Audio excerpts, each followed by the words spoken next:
corsia.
Monsieur le Président de la République, Monseigneur Laurent Ulrich, archevêque de Paris, Monsieur le professeur André Riccardi, mesdames et messieurs, chers amis, Professor Andrea Riccardi, ladies and gentlemen, dear friends, que je souhaite à toutes et tous la bienvenue à la rencontre internationale pour la paix qui that s'ouvre extend aujourd'hui the warmest welcome to all of you to this par cette international meeting for inaugurale. peace that opens today with this opening assembly.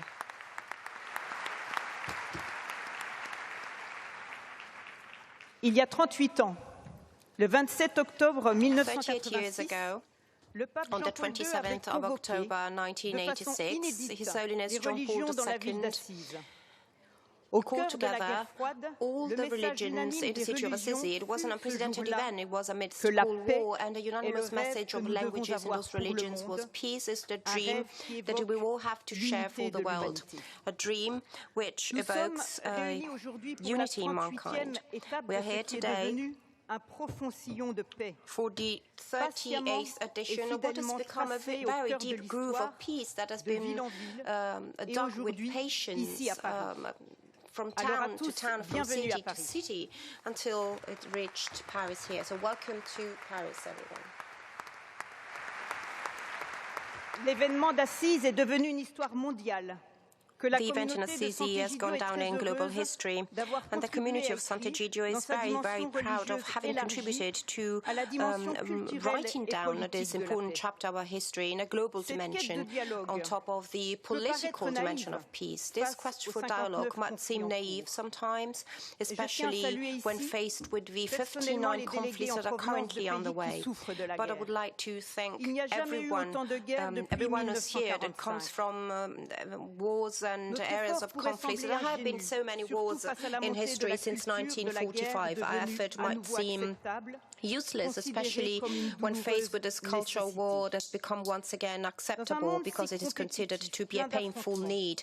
So in nous such a pouvons nous competitive demander world, si nos efforts restent full encore of conflicts d'actualité. and war, we have to ask Notre ourselves réponse est if our aussi de efforts nos are jours. still topical, La are paix still se fait useful, rare. and our answer is precisely Alors, il this. faut la If préparer. peace is something Il faut la rare rêver. today, it is Il precisely faut for this that it l'imaginer. has to be built with attention, chers with amis, dans care, ce that it must be contexte dreamt of, that we must nous sommes imagine. réunis So, tous dear friends, ensemble it is pour true, imaginer la it is a paix, difficult context, imaginer un the monde context sans we're guerre, living dans in lequel today, la and paix that's the redevient reason why une we're here parole today, centrale. to imagine peace, Il to s'agit think of de a world résister à without l'esprit du war, temps, where qui nous peace voudrait becomes the core of our lives, the gist of our essence, so that we can all set aside frustration and disappointment. Over the past few years, the community of Sant'Egidio has cherished a hope with realism, with resolution.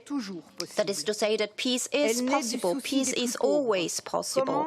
Peace stems from the care for the poorer, starts by building the broken down areas in rundown towns and cities. We have to sort our pieces back together so that friends and enemies actually meet again and rediscover the fact that they're brothers and sisters. Last year in Berlin, we have discovered what's the effort that we have to put to make sure that the walls of arrogance are actually pulled down, walls that can be built also between religions.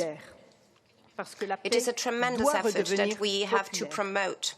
A popular effort, a people's effort, because peace must belong to our people. That is why so many young people from universities, from high schools will participate in our forums over the next few days, and also during the final event that we'll hold in Notre Dame. So we've seen the brotherly spirit that animated the Olympics and the Paralympics. So once again, Paris will become a city where we want to go beyond the culture of conflict. We don't want to give in to war. Paris becomes a lively workshop, imagining peace for the future of mankind.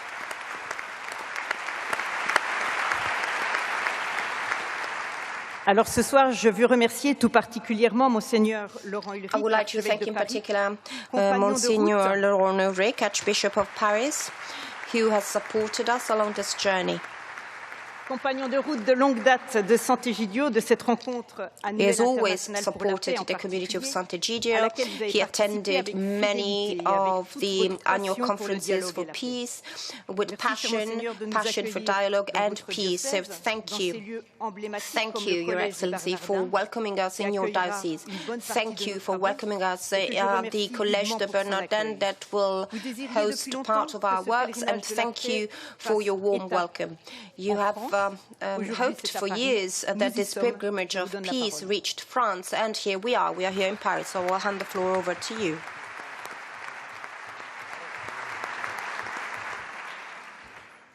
Monsieur le Président de la République, Madame la maire de Paris, Éminence, Mr. President of the Republic, Madame Mayor of Paris, Eminences, Beatitudes, Monsignors, Mesdames et Messieurs les Chief représentants de Rabbis and l'islam, Rabbis, representatives of Islam, Messieurs les représentants du bouddhisme, de l'hindouisme, des religions representatives of traditionnelles, Buddhism, Hinduism, les dignitaires religieux, and Monsieur le traditional secrétaire religions, perpétuel de l'Académie française, ladies Père, and gentlemen, religious frères, dignitaries, sœurs, perpetual Président de la secretary of the communauté committee from Sant'Egidio, SES, fathers, brothers and cher sisters, Marco, Mr. President of the Monsieur community of Sant'Egidio, cher dear Andrea Marco, Riccardi, fondateur de cette dear communauté, Andrea cher Riccardi, Valérie founder of Régnier, this community, qui venait de m'accueillir à Valérie l'instant, Régnier, thank you me for donner la your warm parole. welcome.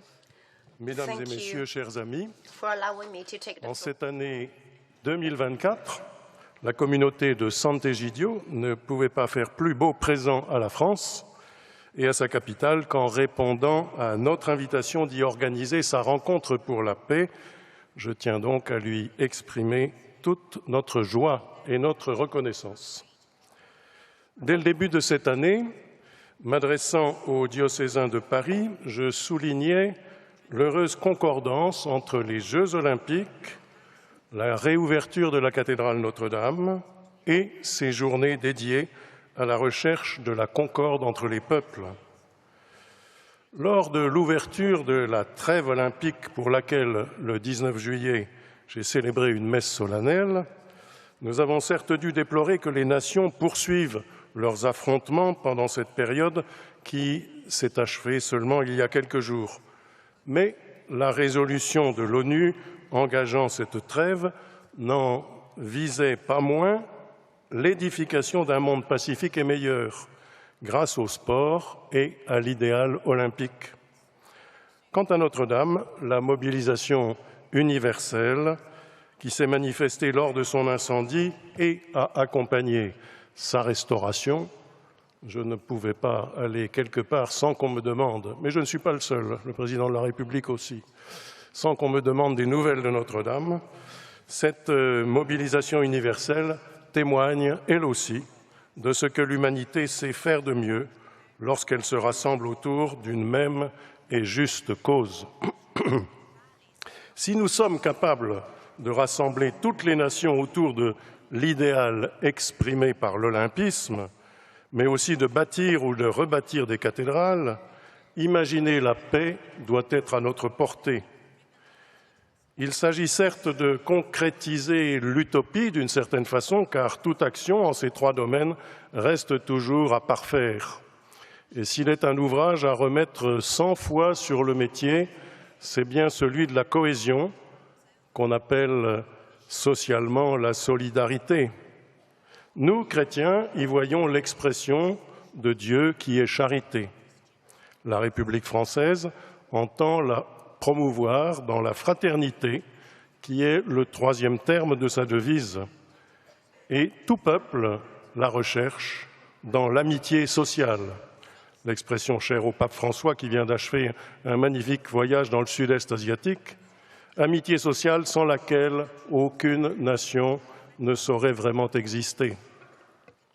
Il m'est donc particulièrement cher de saluer ici, à travers vous, responsables religieux, politiques, économiques, sociaux, culturels, autant d'artisans d'un dialogue dans tous les domaines qui sont les vôtres.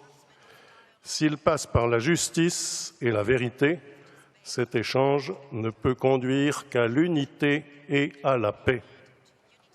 Cette rencontre internationale que Paris accueille pour la première fois, Madame le maire, vous en êtes heureuse, je le sais, vous avez accueilli tous les projets qui se sont présentés à vous. Cette rencontre donc s'avance sur les sentiers de la paix qu'ensemble il nous sera donné d'explorer. Imaginez la paix dans des contextes de mouvements migratoires, dans des zones aux défis complexes qu'avec bonne volonté nous cherchons à identifier, dans les circonstances nécessaires, nouvelles où sont nécessaires la transition écologique et l'éthique qui doit s'élaborer autour de l'intelligence artificielle, dans les rencontres, la rencontre et le dialogue entre les convictions philosophiques et religieuses diverses que vous représentez ici.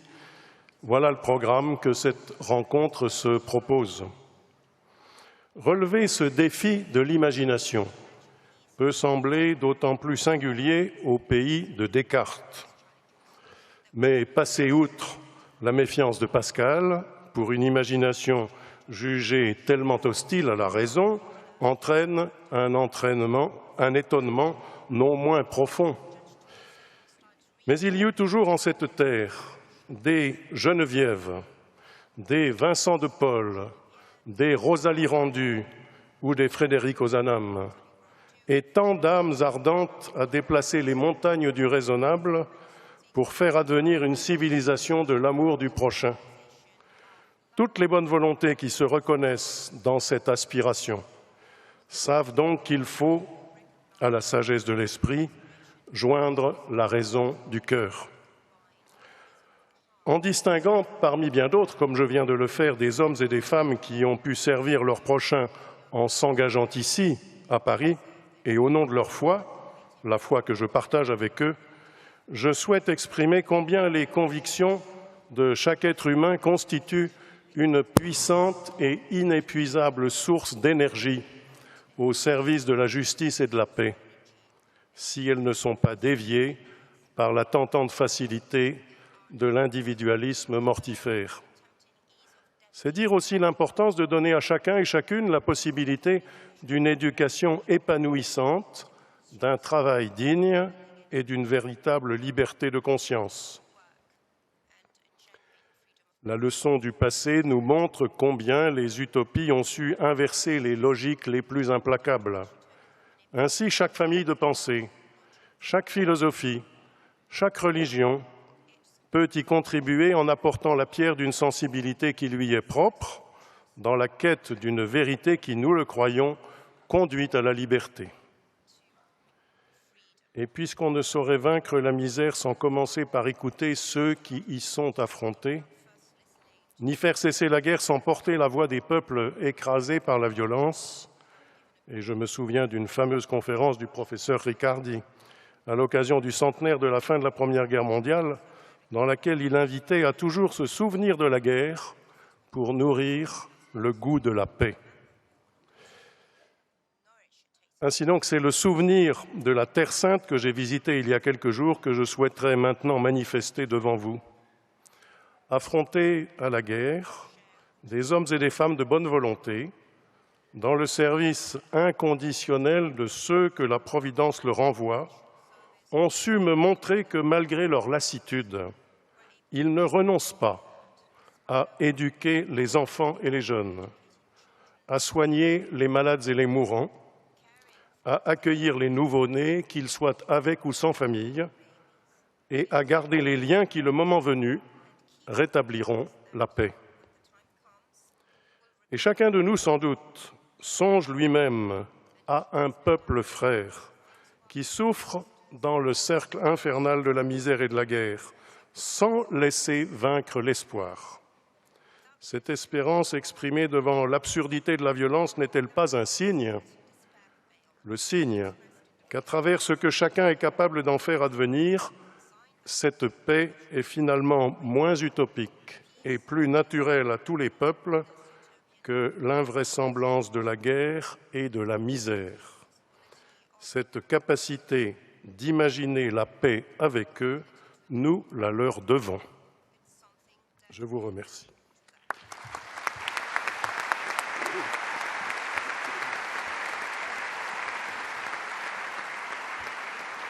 Merci pour vos paroles, cher Monseigneur, qui nous disent l'accueil et l'espérance de tout un diocèse et de toute une ville éprise de liberté et de fraternité.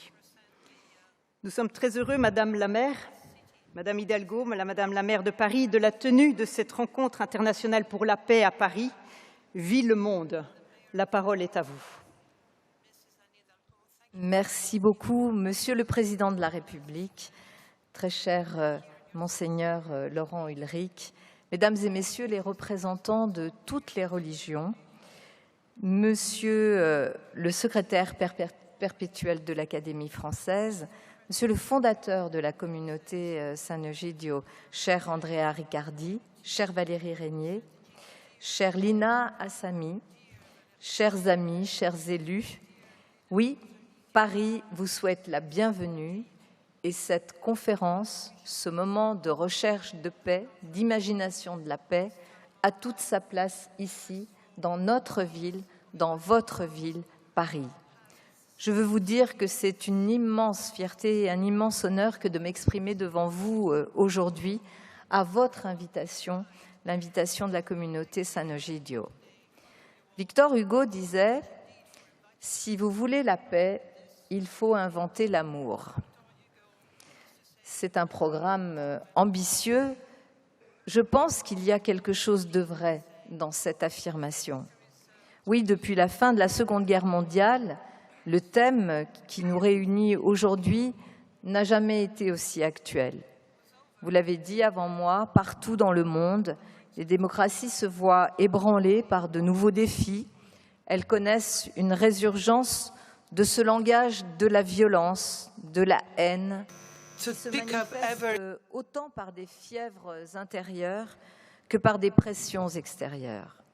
Il fallait donc que cette rencontre ait lieu, et il fallait qu'elle ait lieu avec vous, chers membres, chers représentants des différentes communautés religieuses, chers universitaires, chers élus, chères citoyennes et citoyens, car la recherche de la paix, c'est un état d'esprit.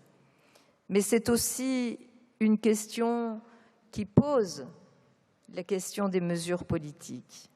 Il fallait donc que cette rencontre ait lieu ici à Paris, ville de paix, où ont été signées la Déclaration des droits de l'homme et du citoyen, la Déclaration universelle des droits de l'homme, la Déclaration de 1948, celle qui, au lendemain de la guerre, essaye aussi de se dire quel chemin pour une paix définitive, pour une paix durable, et importe dans les droits humains, les droits économiques et sociaux, partant de ce constat que la Seconde Guerre mondiale avait été possible, car les inégalités, les crises sociales et économiques avaient été si violentes partout sur la planète que les régimes démocratiques en avaient été ébranlés. Le pire est la guerre, avec ses désastres, avec ses morts par millions. Alors oui, notre ville est cette ville qui a su accueillir ces moments décisifs pour l'humanité, pour notre histoire commune.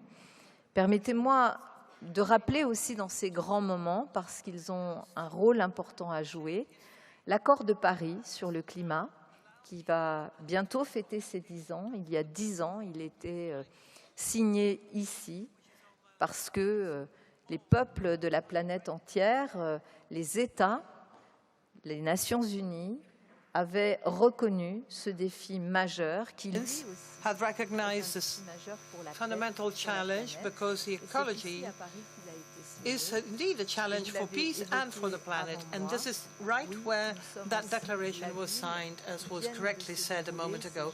Yes, that is true. This is also the city where the Olympic Games and the Paralympic Games were just held, and that was indeed a moment of peace. Please allow me to say that the air we breathed together on that occasion here in Paris and throughout France during this exceptional period is indeed an air of brotherhood, of fraternity that leads to peace.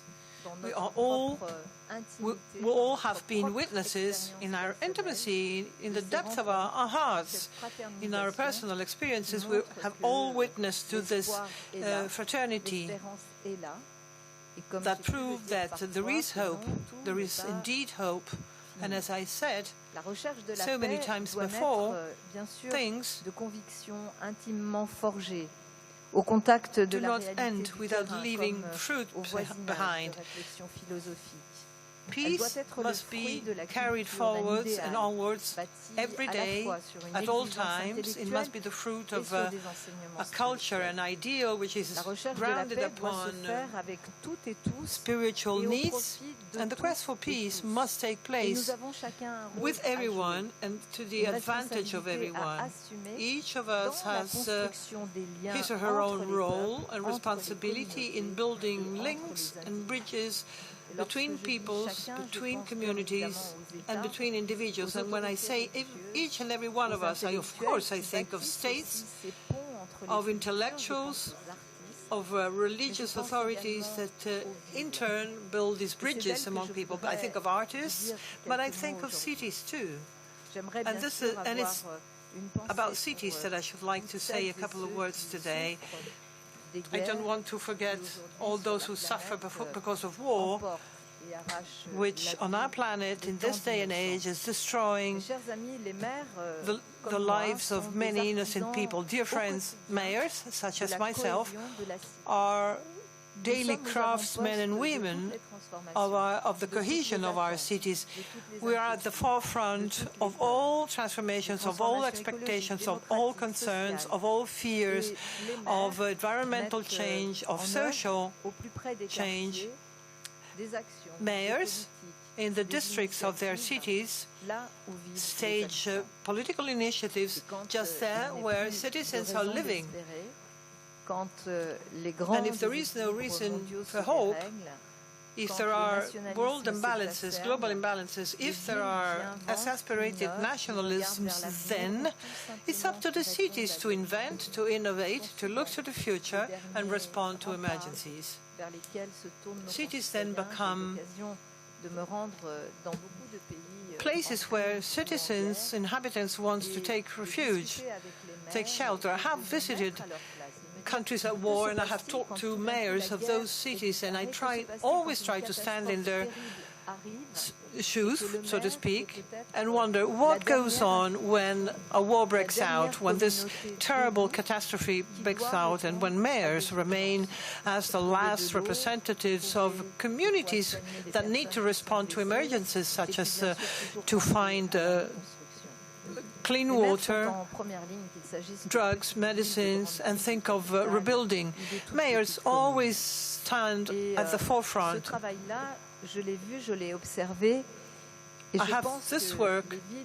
I have seen this work done. I have observed my colleagues do this work, and I think that cities, together with all of you, have this duty to imagine a method to build peace, a method that we have seen living here in Paris, and we see living in many other places in the world. Well, I think that that method is based, first of all, upon respect of each and every one, and of all those who have been here for a long time, for those who are fleeing from countries ravaged by terrorism, war, famine, seeking a better future for themselves and for their children. All of these people are part and parcel of one and the same community, but maybe they don't have exactly the same rights, but towards them we have exactly the same duties. And when I talk to my colleagues, other mayors, we constantly discuss these duties. Our work in this direct cooperation with other mayors is to bring all of those present to understand that if they are scared, if they are afraid of the newcomers, nothing will be taken away from them. On the contrary, we need to continue the work for these brothers and sisters who, at this point in their lives, need to grab an extended hand. No one leaves their lands with joy. No one takes leave from their families. No one wants to leave their ancestors buried in their land. No one is happy to leave their own countries. Therefore, there must be truly difficult circumstances in which these people's lives are at risk. These are the only circumstances that may indeed lead people to move elsewhere to seek a better life. So it is our duty also to use pedagogy, to use our will to build peace. We need to send this message: no one leaves a country with joy. An additional duty for us is also very important. When we deal with newer generations, we are reminded of this duty, because young people tell us the world that you have built, that you have conceived with its institutions and with the ongoing war, well, this world is not the world ahead of us. The world ahead of us, say youngsters, is hallmarked by one crucial question: is there a possible future for mankind on this earth? Because climate change is upending our relationship to history, our relationship to the future. And this total perversion created by climate change compels us, adults, who have grown with this idea that life on Earth was, nothing so important. Well, youngsters don't think so. Youngsters are thinking of a time when life might be impossible on Earth. So we need to understand how youngsters imagine their world. We don't know that world because we have. Aujourd'hui, anime la jeunesse avec ses incompréhensions et ses inquiétudes. Et bien sûr, nous devons porter l'espoir. Alors je veux vous le dire, depuis cette ville, Paris, to represent hope in the eyes of those youngsters. So, from the city of Paris, I should like to say that we need to carry hope forwards. If there's a place on the planet where people live in freedom, in democracy, a place where people may have a conversation, a discussion, where people may indeed quarrel without using violence, because words and institutions are there in order to regulate and quench the violence. Well, in this city, in a city such as this, as Paris, we indeed have room to build this hope. And this is exactly how I see my city of Paris. So I wish to extend my warmest welcome to all of you here today and assure you that we will be doing all that we can in order to help you, and that we will listen, because before you build, you need to listen with attention. We need to adopt a practice of otherness, place ourselves in the shoes of other people, to listen and then build a new world that only waits for men and women of goodwill and to rise and say yes to peace. Thank you very much for your attention. Merci. Merci Madame la maire pour votre présence parmi nous, pour votre soutien, pour ces rencontres, mais aussi tout au long de l'année. Mayor, for being with us. Thank you for your support. Thank you for all your help to the poor throughout the year. Porteur d'espérance. Dear Aim, in this time of great tension, you talk about hope. So we'll hand the floor over to you. If you want, you can go to the podium and all speak from here as you wish. Thank you very much indeed. I really don't think that you can better imagine peace standing than sitting down. So I'll do exactly as my predecessors have done. I'll speak seated at this table, but because my predecessors, those who have spoken before me, have already saluted all those of you present, I will just quote Psalm number 133 that speaks of brothers and sisters celebrating together. True, Andrea, my friend, when the rabbi speaks, if he is quoting the Psalms, something is wrong. I have now quoted the Psalms and can now move on to my prepared remarks. Mr. President of the French Republic, Madam Mayor of Paris, Mr. Perpetual Secretary, dear friends, ladies and gentlemen, if we speak of imagining peace, and you see this important title behind me, which is a disturbing title indeed, because if you think of imagining peace, then this means that we are not in peace. A great wit used to say that the shortest way from point A to point B is not a straight line, but it's dream. So we need to dream peace in order to design a collective horizon. We need to imagine peace, and to imagine peace means to begin building peace. If we are at peace, a condition that seems so far away now, both in France and in the whole world, then what can we dream of? What can we imagine? What does it mean to be in peace or at peace? Perhaps it means to forbid oneself to imagine and dream? No. Hebrew for peace is shalom, and it means fullness, and fullness is indeed perfection. The problem, you know, is the following: how can we do better than perfection? Such is the paradox of the perfection of peace, that should be always perfectible. In the Bible, perfection is perfectibility. In other terms, there's always a possibility to improve things, to weave again the waft of peace amongst all of those who want to hope, even when they feel like quitting, giving up.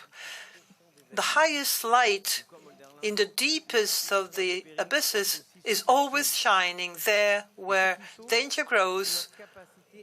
That which saves also grows, and what saves is our ability to imagine, in spite of everything, to imagine peace. I was always very impressed with this school, with these teachings of the prophets who, during the Second World War, at Chambon-sur-Lyon, the prophets were already preparing the renaissance of Judaism. Nobody told them that they were not going to disappear. In Rue du Four in Paris, when the National Council of Resistance gathered at the darkest time of our history, the council gathered in order to prepare the following morning, the following dawn, because to imagine that dawn meant that the dawn would take place. So I am now reminded of Psalm number 130, from the depths do I call upon thee, O Lord. I have now quoted my second psalm. And the third is coming. Patience, patience. Andrea is already negotiating with me. Don't worry. So, dear friends, I was talking about peace. Peace destroys souls. Reason is always appended by fear. Repairing the world, tikkun olam, is crucial to my religion. And this demands a sensitivity and intelligence, a mixture of intelligences. This is crucial for our day and age. And you, Mr. President of the French Republic, in the name of what you stand for, what you represent, a man sitting next to us, all of us, religious people, lay people, non-believers alike, who wish to build fraternity, freedom, and respect of others, we must all together affirm that this battle is not in vain, that war may be won, that we must fight these scourges, fight against all scourges, and fight so that we may always be able to dream of peace.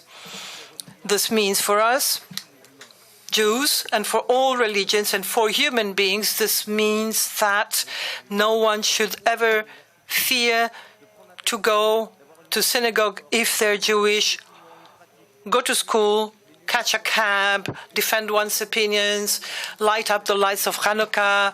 Mr. President, I am aware that you are enamored with this ritual of Hanukkah, and French people will know just what I mean when I say that. And perhaps a few Italians too. No one, no man, no woman should ever be afraid to exert their own freedom of worship. And only peace can guarantee this right. So when I heard Madame Mayor Hidalgo quote Victor Hugo, I was afraid that she would quote that text by Hugo that on 5th September 1870 entered into Paris and said, listen, and I invite you to listen, suffocate hate, be united and you shall be impregnable and unconquerable. We shall win, said Victor Hugo, through fraternity, and it's by way of brotherhood that we can save liberty, that we can save freedom. Victor Hugo imagined the peace that then came to pass, that came into being. True peace that we need to imagine is not only the absence of war. It wouldn't be bad already, but it has to do with the material conditions of wealth and abundance. It's a crucial principle, and to us Jews, peace is the name of world in Psalm 120. And I do hope, in hopes of being able to call upon God, God says, love thy neighbor as the way that you love thyself. This is the notion of peace, because it opens the world to peace. Hillel said, seek the shalom, seek the peace that brings us together. I had the honor of serving in our army as a chaplain, and I never saw any military men give up the thought, the aspiration for this peace. Isaiah said that the nation would never again use spears and soldiers would never again wage wars. Soldiers, military people know that they need to think of the day after tomorrow, the day after war, the day of peace, and you need to be able to strike that balance of peace that is fruitful for all the people in the world. But unfortunately, in our world, sometimes we need to fight. But even when we are fighting a war, we should never ever forget the importance of imagining peace. Actually, it's just at that time that we need to imagine peace and build peace together with the other, the opponent. Because if you don't do that, then you'll kill a part of yourself. Because, dear friends, we are the wardens of the existence of the other. Peace is the thread of grace emanating from God and connecting all beings, whether heavenly or earthly. Peace is indeed pivoting, hinged upon religion, and yet it has nothing religious about it.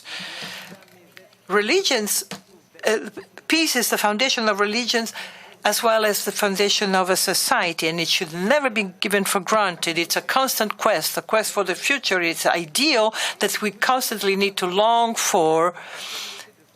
To imagine peace means to discuss peace, and I wish to sincerely thank the community of Sant'Egidio that dares to propose this topic to us. You, dear Andrea, you should get the Nobel Prize for Peace just for having thought up, dreamed up this event.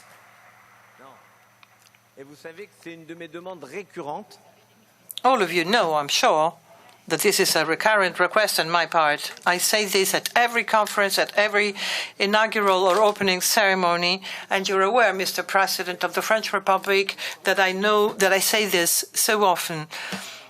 For I have been listening with pleasure to your important words so many times, and I know that the day will come when we will receive this prize. Let us imagine that day, for that day is coming.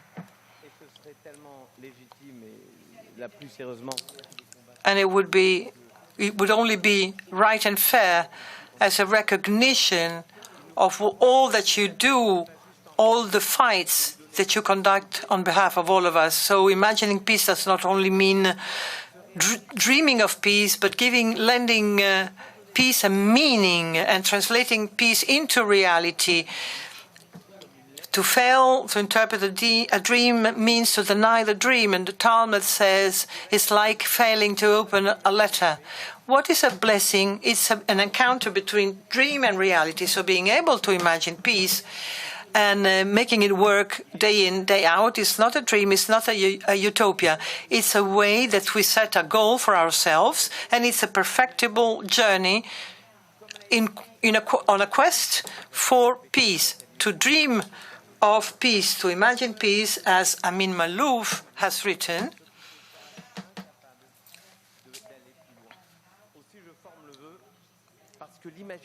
means that we only congratulate ourselves for arriving after we have undertaken the journey, the path. As Apollinaire would have it, to imagine peace is to exchange our souls against a burning heart, exchanging our stone hearts against burning hearts. So, dear President, dear friends, my hope is that we may find the ways to heal the wounded society and to find a horizon of peace and fraternities. This is our only way to carry forward the flame of freedom, of peace, of hope. Thank you all very much for your attention. Merci, Monsieur le Grand Rabbin, cher Haïm, pour vos paroles. Toujours. Thank you truly for your words.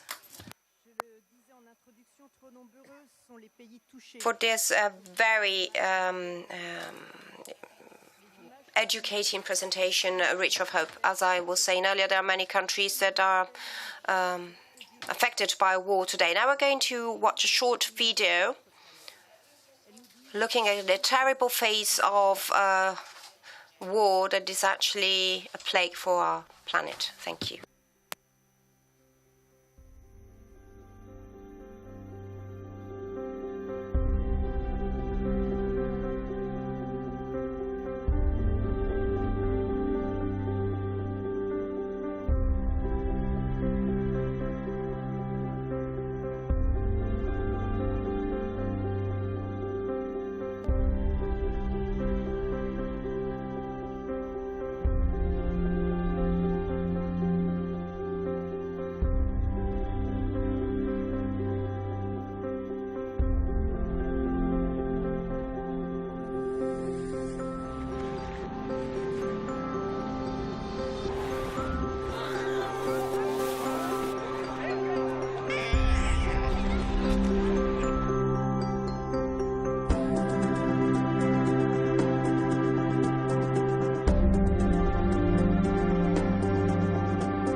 Mesdames et messieurs, je voudrais maintenant que nous écoutions un témoignage. Ladies and gentlemen,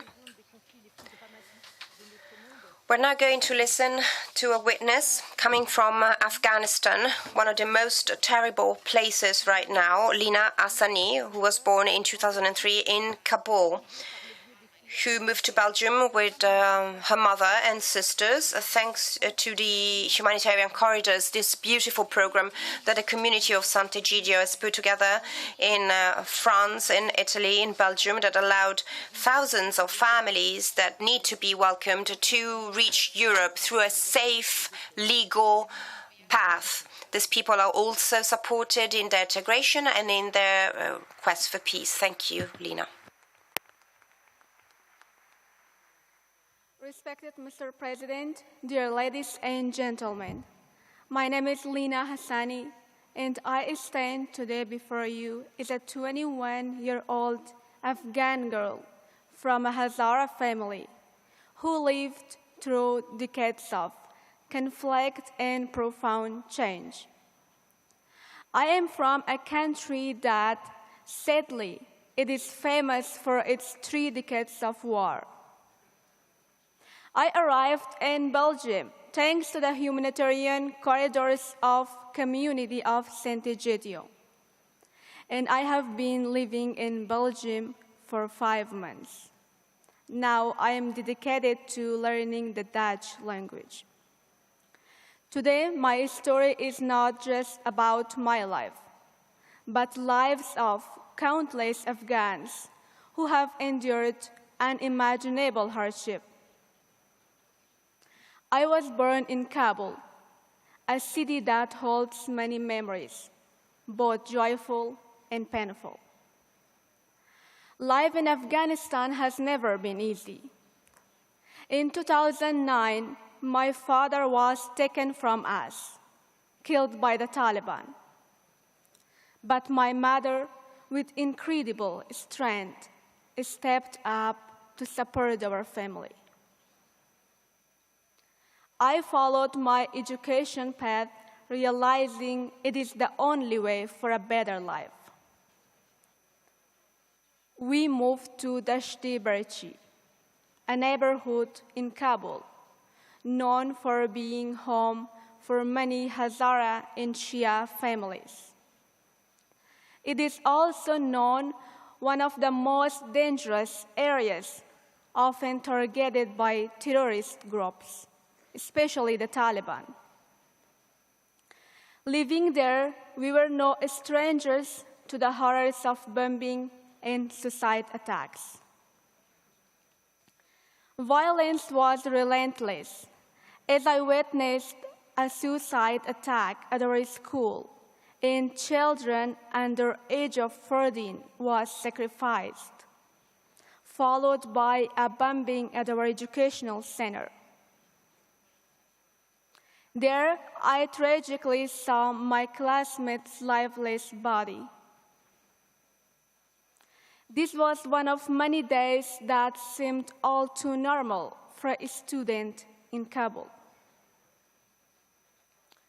In August 2021, the Taliban seized control of Afghanistan, imposing severe restrictions on women. In my family, my mother and her 3 daughters, we are only women, and we were not allowed to leave home without a male guardian, and education was denied to us. The situation was particularly dire for those who had worked with foreign entities, including my mother. Women protesting against Taliban faced imprisonment or even death.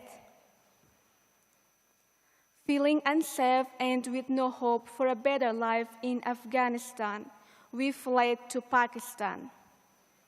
However, the situation there was not much different. As refugees, we were seen as a burden, lacking rights, access to health care and education, and facing challenges in visa renewal and deportation risking. More than 1 million of Afghan refugees were sent back to Afghanistan. Some Afghan refugees in Pakistan united to live under tent, enduring harsh conditions without shelter in 40-degree heat. After enduring numerous hardships, we were finally connected with the community of Sant'Egidio, the first organization to come and visit us in Pakistan. They listened to our concern and promised assistance, a promise they fulfilled.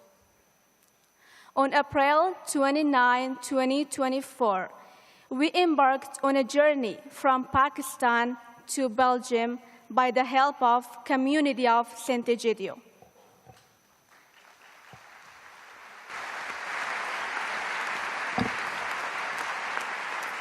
Today, we live, my mother, myself, and my sisters in an apartment surrounded by new friends from Sant'Egidio.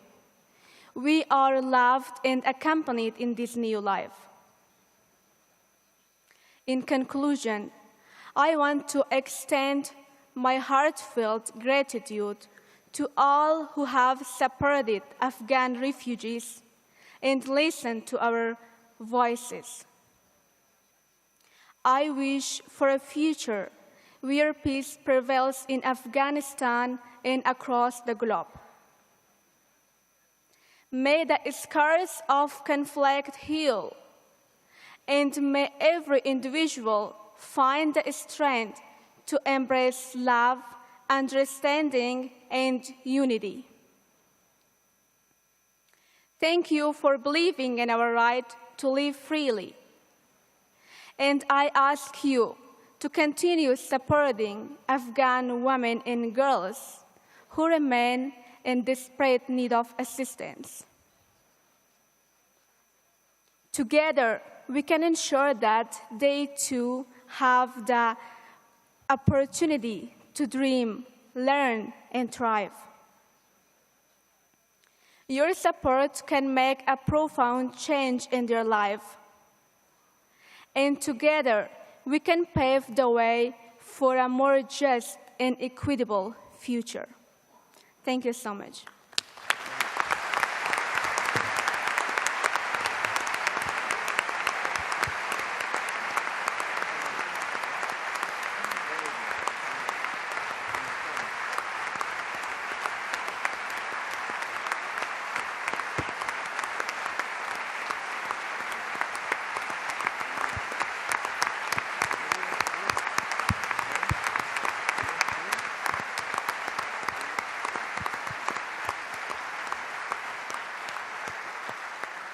Merci, chère Lina, pour vos mots qui nous... Thank you very much, dear Lina, for your words that bring us closer to your suffering, but also to the hope for peace, the hope for peace that many men, women, and children in the world are actually sharing.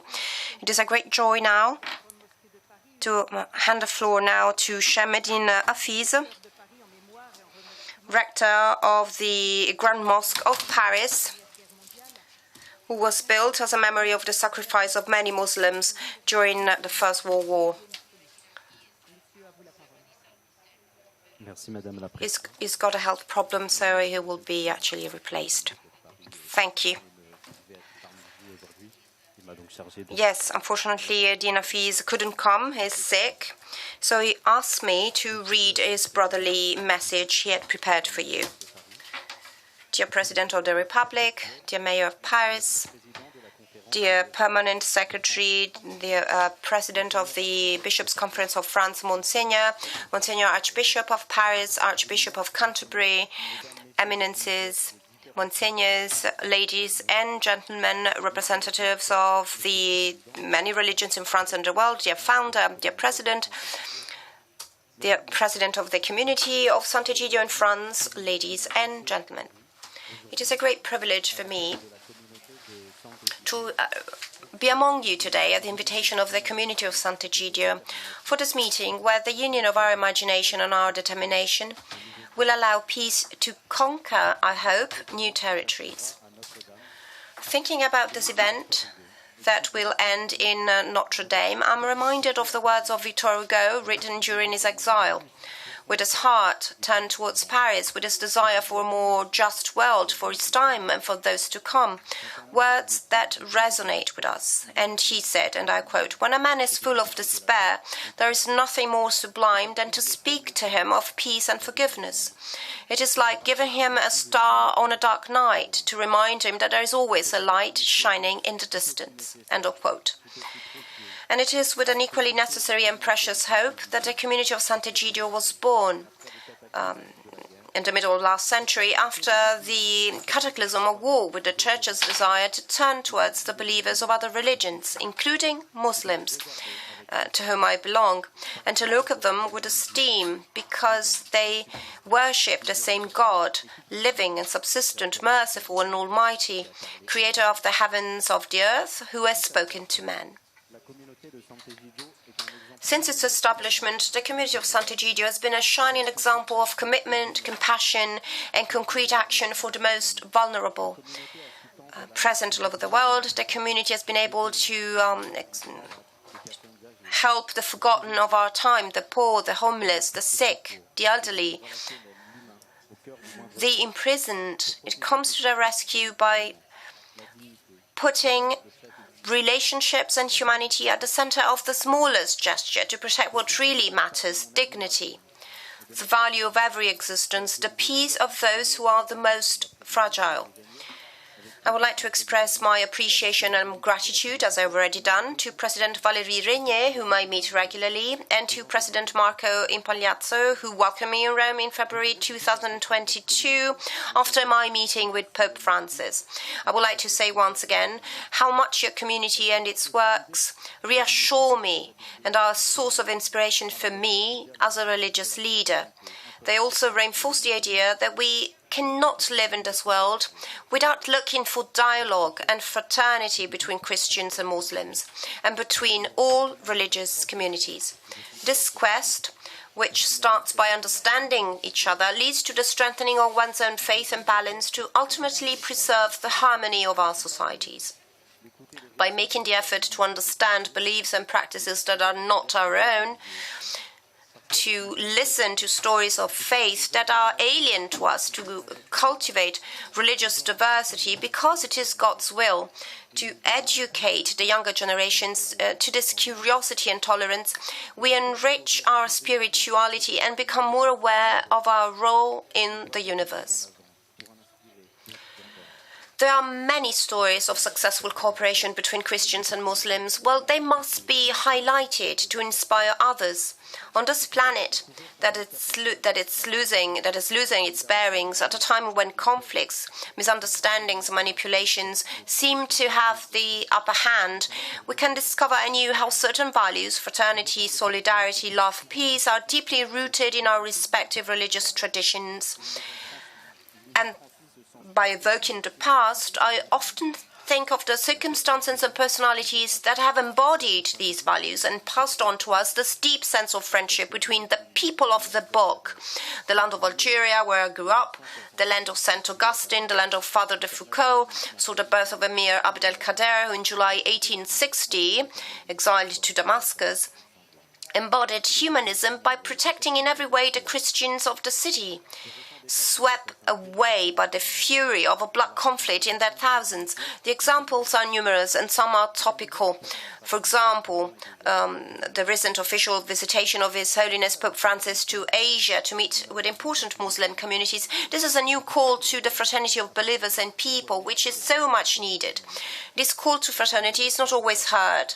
I would like it to be heard in France and be the image that France gives to the world. Unfortunately, the forces that seek to divide us are powerful, and our bewilderment grows as the feeling of rejection of the other takes hold of our fellow citizens. Fortunately, though, dialogue endures, supported by these anonymous people, these countless people convinced that everything can be settled, that the world can change, that the ideal of peace can be saved. They will tell you that peace is both the goal and the path of man. I would tell them that my religion, Islam, was sealed in peace. We read in the holy book of Muslims, this is who the servants of the merciful are, those who walk humbly on earth and say peace. Day after day, every Muslim invokes his creator by one of his names, the compassionate, the merciful.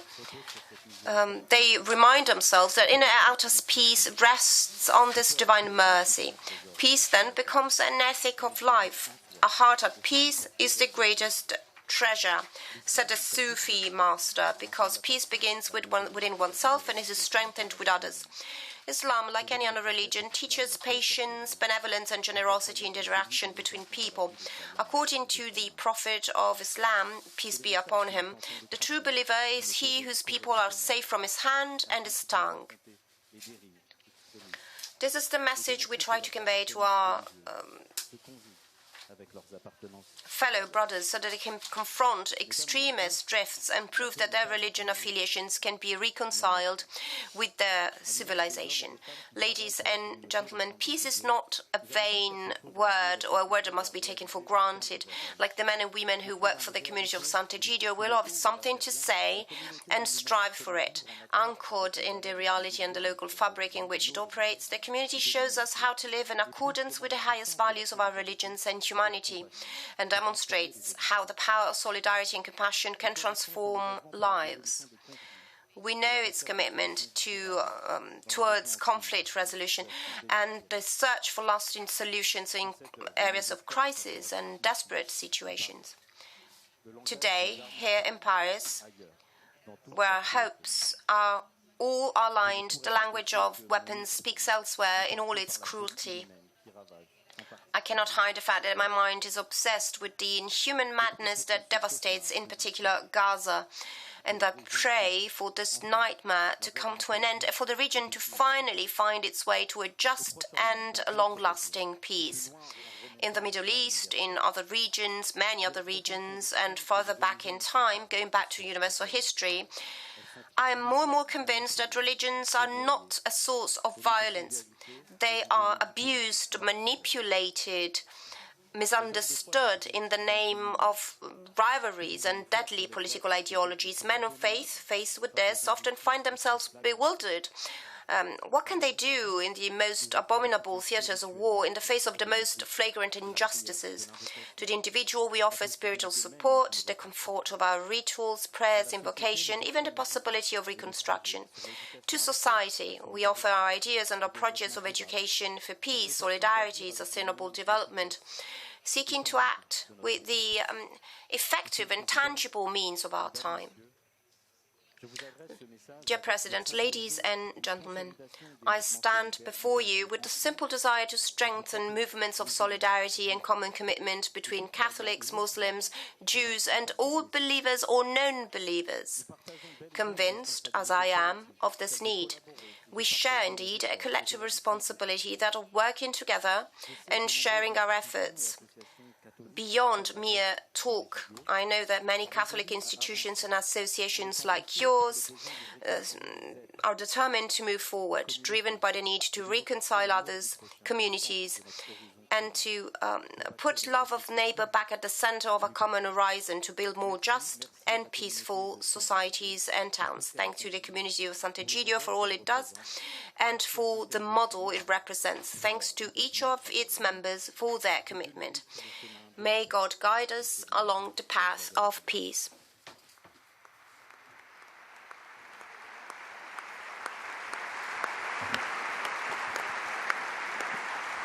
Merci, merci monsieur, merci pour les paroles de... Thank you very much indeed for presenting us with the words of Shamsuddin Hafiz. And I should now like to turn this over to Justin Welby. You have shared our path of fraternity with many of us. We have seen you next to Pope Francis on many of his travels. I should like for you to now take the floor, please. Monsieur le Président de la République, Madame la maire de Paris, secrétaire perpétuel, éminent chef rabbin, ses béatitudes,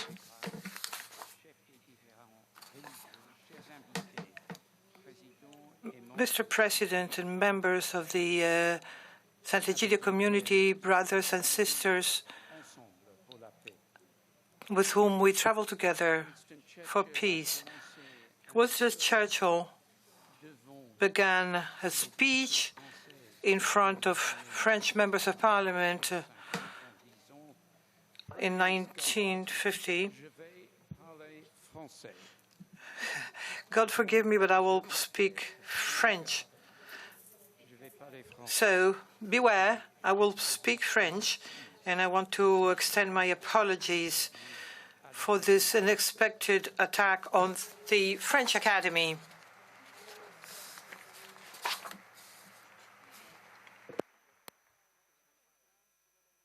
Je commence en ajoutant au remerciement du recteur. Let us start with repeated thanks to the head of this Sant'Egidio community in Paris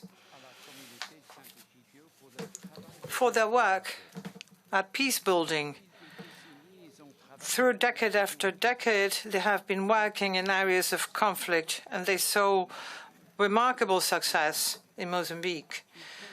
They continue to work in many other places in the world faithfully, despite repeated disappointments. They center their efforts upon repeated prayer, a prayer that draws many who are without faith to find the love of God in Jesus Christ. They seek to live lives that reflect the heart of the Christian good tidings by welcoming the stranger, caring for the alien, protecting the vulnerable. In their continued growth and determination, they reveal the love of God. We are all invited to open up to God's reconciling world that goes above and beyond all imaginable borders. Christians meet together with representatives of other religions on a quest for freedom, praying and acting for peace. In 2023, at an unexpected time, as you just said, dear Valérie, I went together with the moderators of my church to South Sudan,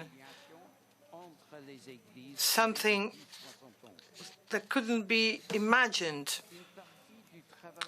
Part of the best-known work of Sant'Egidio is this prayer for peace. This is a moment of ecumenical and interfaith hospitality that inspires all observers, including myself, with the sense that there is hope and courage in a world that is becoming unhinged, to quote the Secretary General of the United Nations in his extraordinary and prophetic opening address to the General Assembly a year ago. To the members of the community of Sant'Egidio, thank you. You're carriers of hope, and hope is in short supply. Let us look around our globe, if we dare, and observe the despair which seeks to overwhelm us. Then let us look at the prayer for peace and rejoice that despair has no future. The United Nations estimates that there are roughly 56 conflicts ongoing in the world. The war in Ukraine is the largest full-scale war in mainland Europe since 1945. After its and rightly, the Western powers have supported Ukraine. And in my visit to Kyiv and to Odessa, I have been witness to the exhaustion, yes, but also the courage and resilience of the peoples of Ukraine. In the Middle East, the immense horror of 7th October last year gave rise to deep sympathy for the State of Israel and also gave rise to a renewed outpouring of European anti-Semitism as well as Islamophobia. And there is no place for either thing in our societies in this 21st century.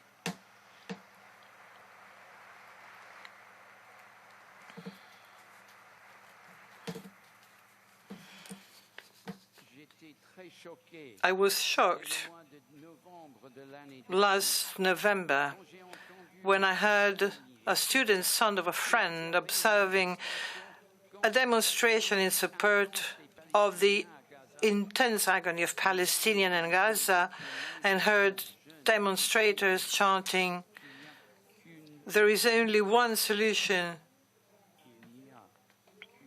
There is only one solution." In Europe, that is a call for the extermination of Jews, and not only those in Israel. We can also find people calling for the extermination of Palestinians in the occupied territories. We cry out to God against such sins and horrors. The one common feature to those threats is the death of the innocent and the onslaught of fear, insecurity, and hatred.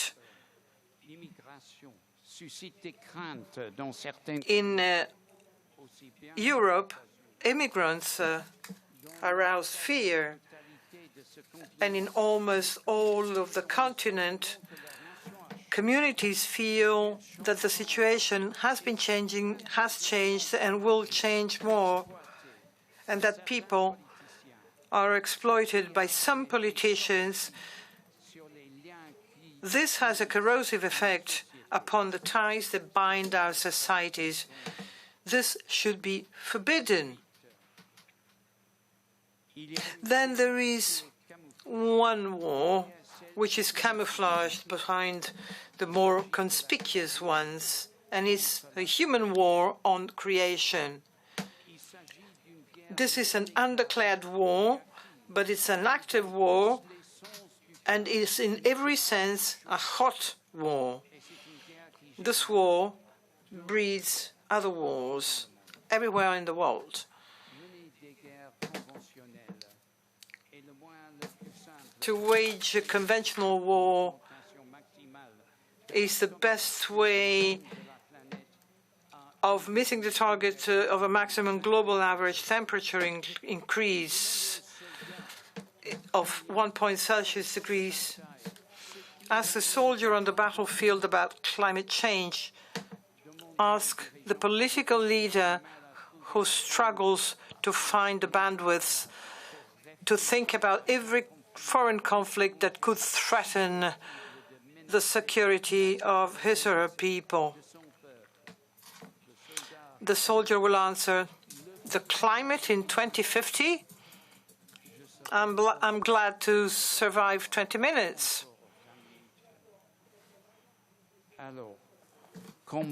So how does prayer help? First, because in prayer we demonstrate there is eternal hope in light that no darkness can overcome. And that's Jesus himself. In prayer, we take all of our anxieties to God and lay them before his eternal throne and presence. And the creator of all things has seen the star systems emerge from the primal dust. God has watched the mountains rise, the sun and the stars burst into life. God has seen empires come and go, has raised up heroes and saints. God is neither threatened nor perturbed, neither anxious nor confused. Christians believe that in grace and love, God himself came as the Son to live, to die unjustly, to be raised from the dead, to ascend, and to give us his Holy Spirit, who sustains every beat of our hearts, every revolution of the planets, every hope of forgiveness, every will to pardon sin, and to renew and redeem and reconcile creation. Secondly, prayer puts us in tune with the will of God. That will is a will of peace, of common good, of love and of hope. That will turns us from seeking power or using other people as less than ends in themselves. It is God's will that we should be partners with him in reconciliation. Thirdly, prayer inspires imagination. Imagination to tackle our human propensity and inclination to invite chaos and destruction into God's ordered creation.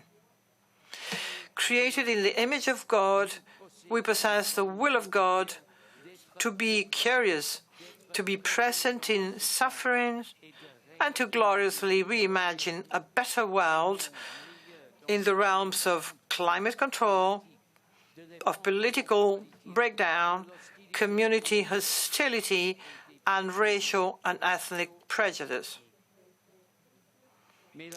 But reconciliation is not an event. It is a process that takes generations and generations. In 1945, Europe was a hopeless and bankrupt slaughterhouse of hatred and cruelty. Today, there are huge struggles, but the only place we ever truly express rivalry and hunger for victory is on the football field in Europe. And I must admit that France is remarkably successful at that.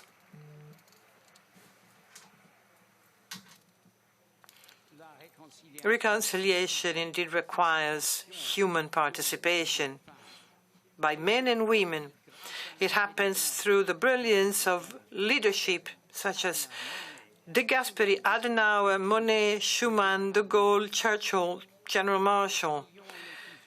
Defying the bloodshed of the past, they beat swords into plowshares. Reconciliation means history that is true. It means healing past hurts and admitting to wrongs. Reconciliation is not agreement, although agreement is necessary. Reconciliation is a transformation of destructive conflict into creative rivalry underpinned by mutual acceptance and love, creative and peaceful rivalry. It is a cycle of peace, of justice, and of mercy, building up a structure shining in the love of God. A moment of peace opens the way to truth-telling. Truth-telling sows the seeds of relationships. They allow a gram more of peace. Amidst the thin peace layer, justice can be sown. Amidst justice, a fragile confidence appears, and it's from confidence that the next and better circle can begin. But the foundation of it all is prayer. For in prayer, we commit ourselves to partnership with God. That's where we find hope. There we see change. There we are drawn together. May God direct and inspire us all. Thank you.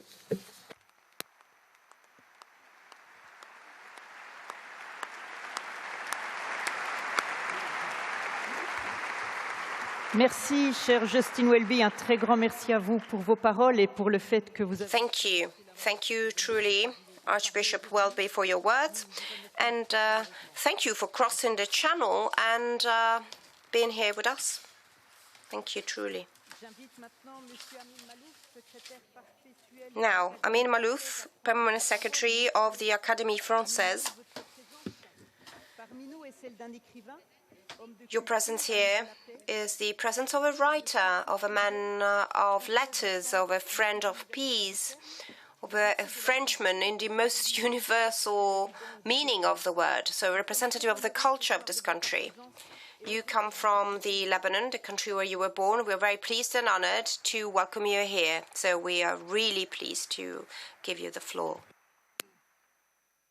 Monsieur le Président de la République, chers amis de la communauté de Sant'Egidio, dear friends of the community of Sant'Egidio, Your Excellencies, ladies and gentlemen, nous avons pu penser, au tournant de ce siècle, at the turn of this century, we might have thought that the fight for world peace had already been won. Now, we know that it wasn't true, and with it, that we still need clearness of mind, perseverance, and above all, a great deal of resourcefulness to free our future from danger and to minimize as far as possible the sufferings of our fellow brothers and sisters. The international meeting that opens today in Paris bears this hope, the most legitimate and crucial hope there is.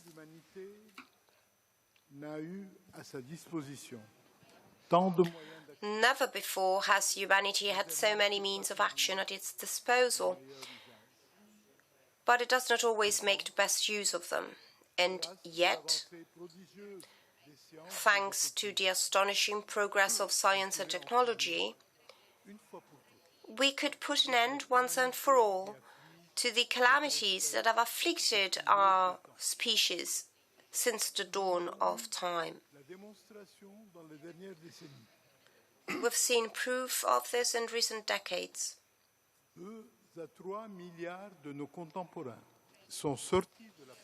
Between 2 and 3 million of our people have been lifted out of poverty and marginality. They are living longer, healthier lives. They have access to education, knowledge, everything that pertains to modern life. This could well apply to the whole of humanity. No generation before ours could have contemplated such a prospect.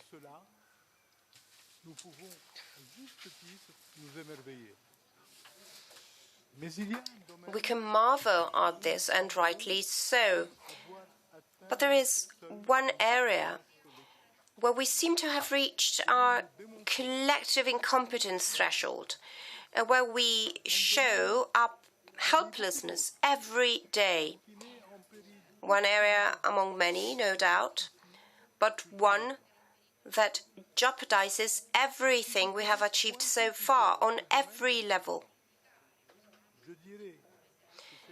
If I had to give a definition of this area of incompetence, I'd say it's our inability to manage relations between the different components of modern humanity. This inability can be seen in every one of our countries, even the most advanced among them.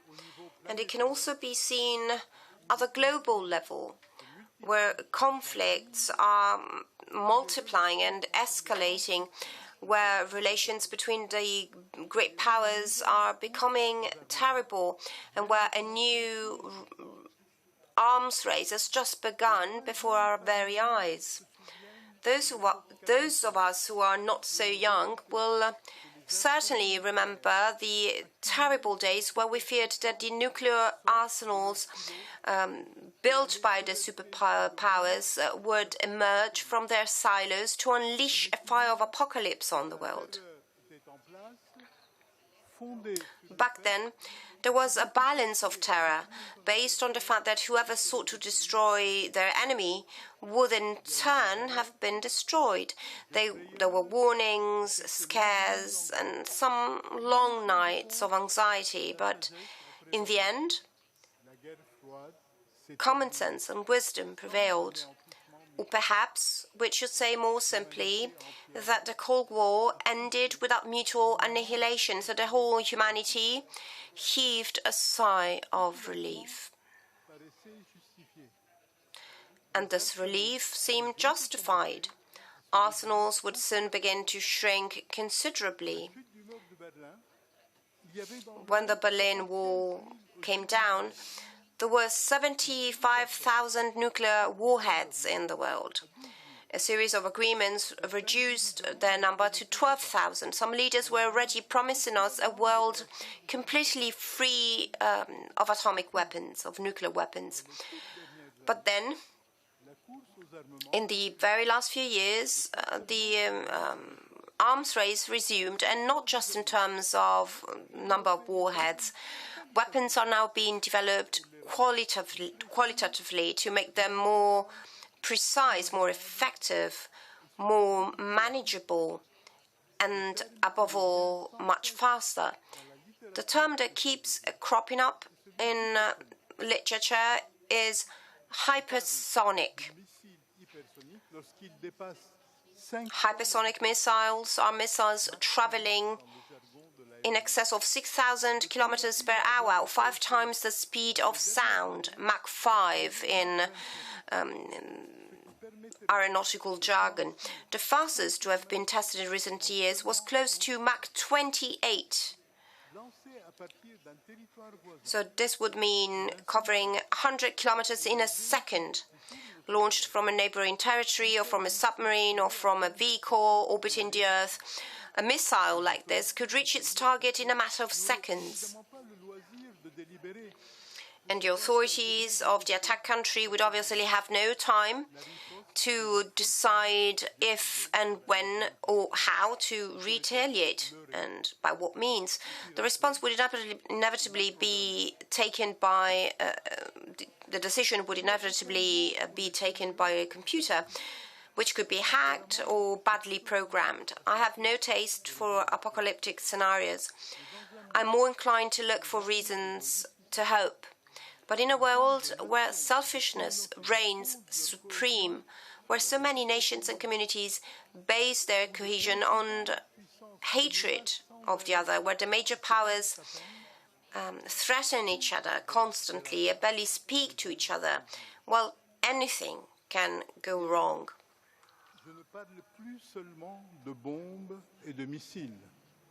And I'm not just talking about bombs and missiles here. Let's consider the major cutting-edge technology, which are the drivers for the wonderful metamorphosis that the world is undergoing today. They bring benefits that we enjoy every day in the field of healthcare, for example, or in the dissemination of knowledge and education, and in 1,000 other sectors. But this very same technology, given their huge potential, also entail certain risks, and we must never lose sight of those risks. In the field of artificial intelligence,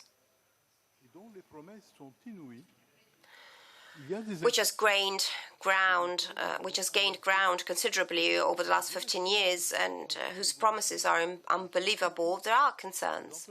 And we've been alerted by some of those directly involved in this revolution, scientists, entrepreneurs, and vigilant thinkers.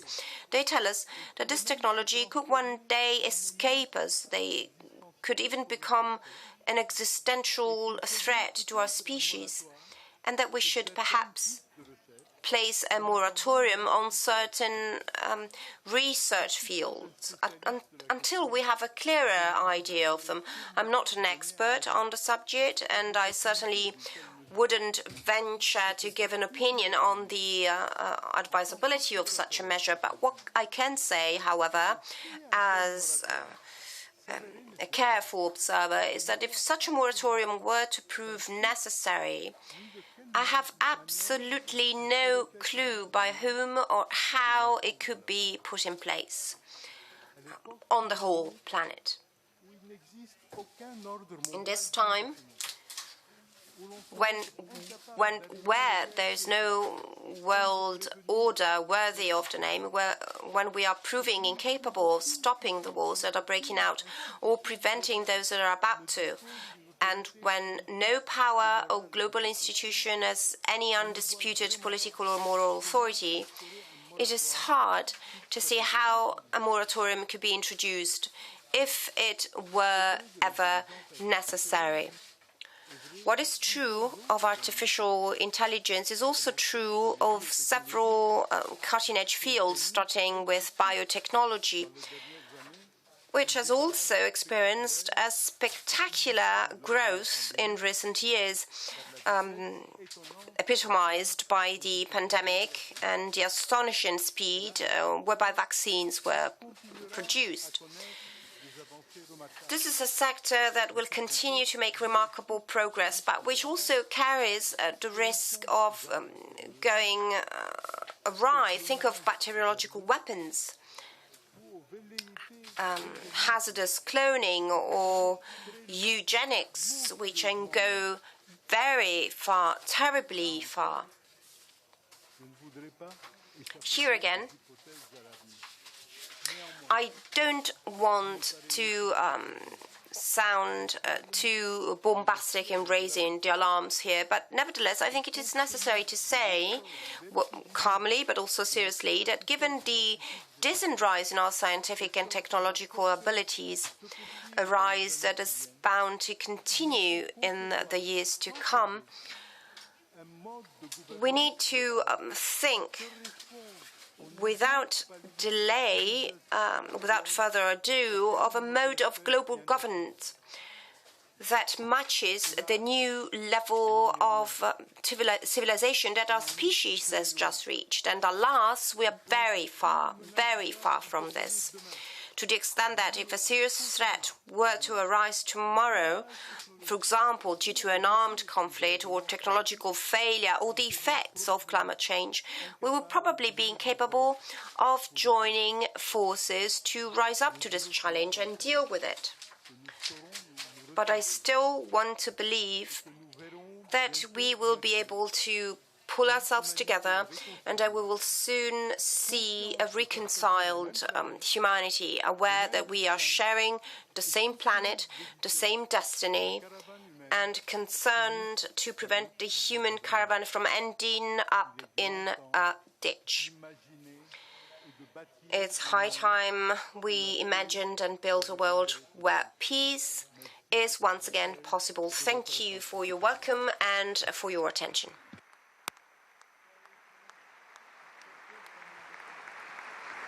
Merci, Monsieur Amin Malouf, pour vos paroles. Thank you very much indeed, Amin Malouf, for your words. Professor Andrea Riccardi, dear Andrea, you're a strenuous defender of Assisi, so attentive. Your thinking has accompanied so many of our meetings, so yet again, we're ready to listen to you. The floor is yours.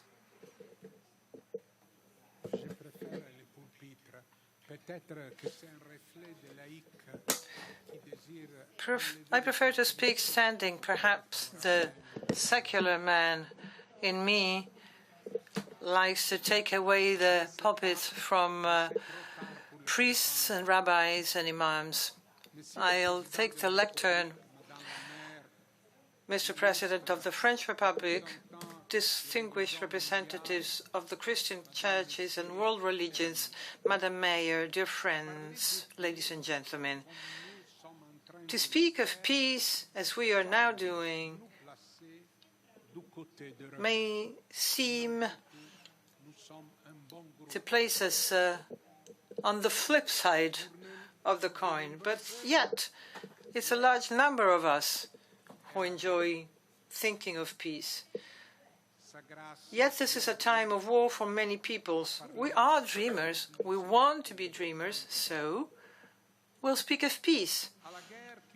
His Excellency Justin Welby mentioned the many wars that are going on, wars that could spread while there is talk of the use of atomic weapons. For decades, the culture of peace has been a powerful reference. So how could it actually evaporate as it has done? Today, public and international discourse has abandoned many references to peace. International peace institutions, first and foremost the United Nations, are often deprived of the authority that flows from the consensus of the states. So many weapons are circulating in the world. Conflicts are accompanied by the development of warlike passions within peoples and in social relationships. Why is the culture of peace in this crisis? It would be easy and correct to answer because of the world wars, the aggressions. But what is the truth? The truth is that we have spent the legacy handed down to us by the 20th century, and with its terrible experiences, but with its great meditations of previous experiences, 2 world wars, the Shoah, the displacement of populations, the use of the atomic weapon. A legacy embodied by the now deceased witnesses of the Shoah, yet also a legacy handed down by a generation, that of our elders, who knew what World War was like because they had lived through it, they had experienced it firsthand.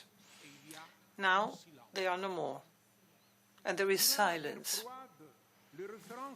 During the Cold War, references to the culture of peace certainly did not prevent conflict.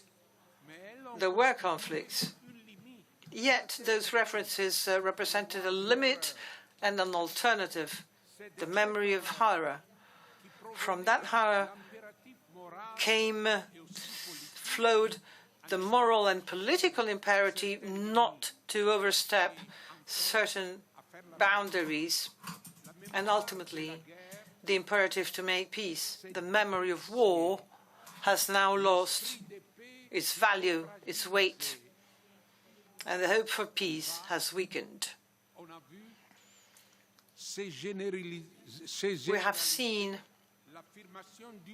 the spread of a policy which is so realistic that it ends up emptying itself, being drained of its power, so realistic that it lacks any power. People dare little. People don't dare enough. And so if that's the case, then you end up in tow of events, which is very dangerous indeed. There has long been talk of clean warfare or technological warfare, but war today shows itself in all of its obscene brutality, and as we have entitled one of the forums in the coming days, people's lives are worth less and less. During the First World War, an Italy infantryman from the south of Italy wrote to his wife with realism that was, peasant-like. And I quote, "It is called war because you end up underground, 6 feet under." Isn't that a good definition of war?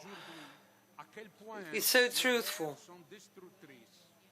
In this day and age, we see how destructive wars are, and it is not easy to put an end to wars, despite the power of weapons.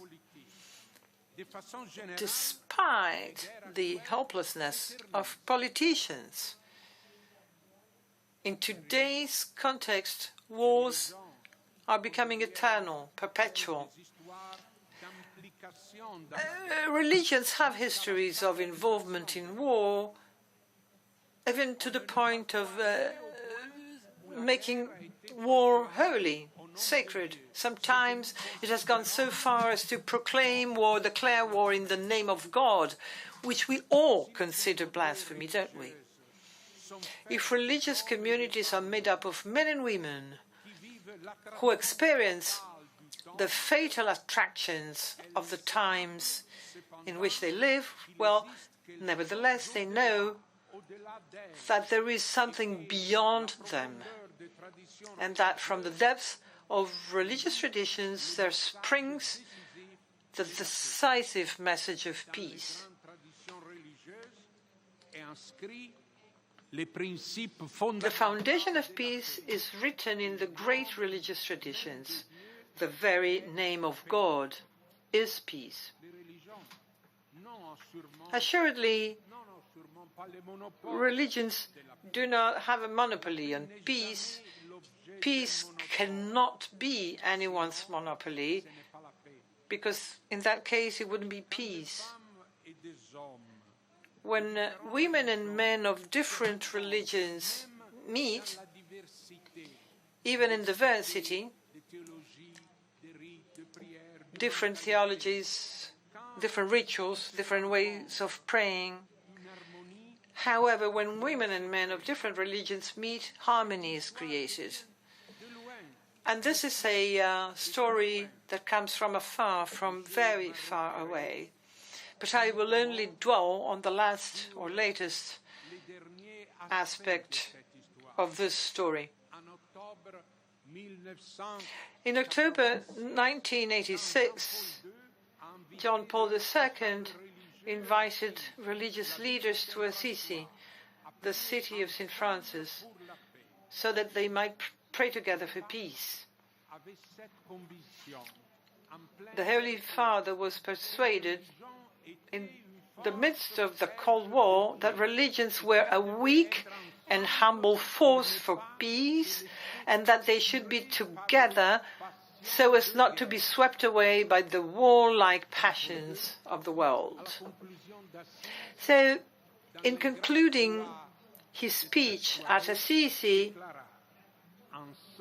on a very cold evening, John Paul II said, and I quote, "Together we have filled our eyes with visions of peace. They release energies for a new language of peace, new gestures of peace, gestures that will break the fatal chains of divisions inherited from history or generated by modern ideologies." Now, that image of Assisi, of religious leaders standing next to each other in prayer and peace, represented to us, and not only to us, I believe, a turning point. Assisi was the fruit of the powerful ability to imagine the future. Assisi was a turning point grounded in imagination. Germaine Tillion, a survivor of the Nazi extermination camps, with her great understanding of humans, said, "All related, all different." And this is a crucial, a ground rule, being different but being together, being different but being related. In the invocation to God for peace, the weak power of religions was manifested. From that meeting in Assisi, the small people of the community of Sant'Egidio gained the conviction that the religious world holds the energy for new language and for gestures of peace. Year after year, religious men and women, all different, all related. We have met amongst believers, and although at many moments we have been put to a hard test, we never gave up this vision. We do not abandon the religious worlds to isolation. On the contrary, we feel the need to develop this dialogue. We did that in Warsaw during the Cold War. We did it after 11 September 2001, and we continue to do so in Paris. I am thinking of the many fruits that have ripened in the wake of the spirit of Assisi. Peace meetings, pacification, the document on human brotherhood signed in 2019 in Abu Dhabi by Pope Francis and the great Imam of Al-Azhar. Imagining Peace is the title of the meeting that we are opening today with so much dignity and so much hope. I wish to thank the President of the French Republic, Mr. Emmanuel Macron, for his support, for his presence. We have stolen his Sunday afternoon from him, and that's truly unforgivable. It's not Christian, but we're not only Christians here, are we? Mr. President, I do wish to thank you all for your friendship, for your loyal friendship. And I wish to thank all of you who are here. Thank you for your participation, for your interest, for your commitment. And may I take this opportunity to thank the Archbishop of Paris, Monsignor Laurent Ulrich, for his invitation and for his faithful friendship, for his tangible cooperation in organizing this meeting.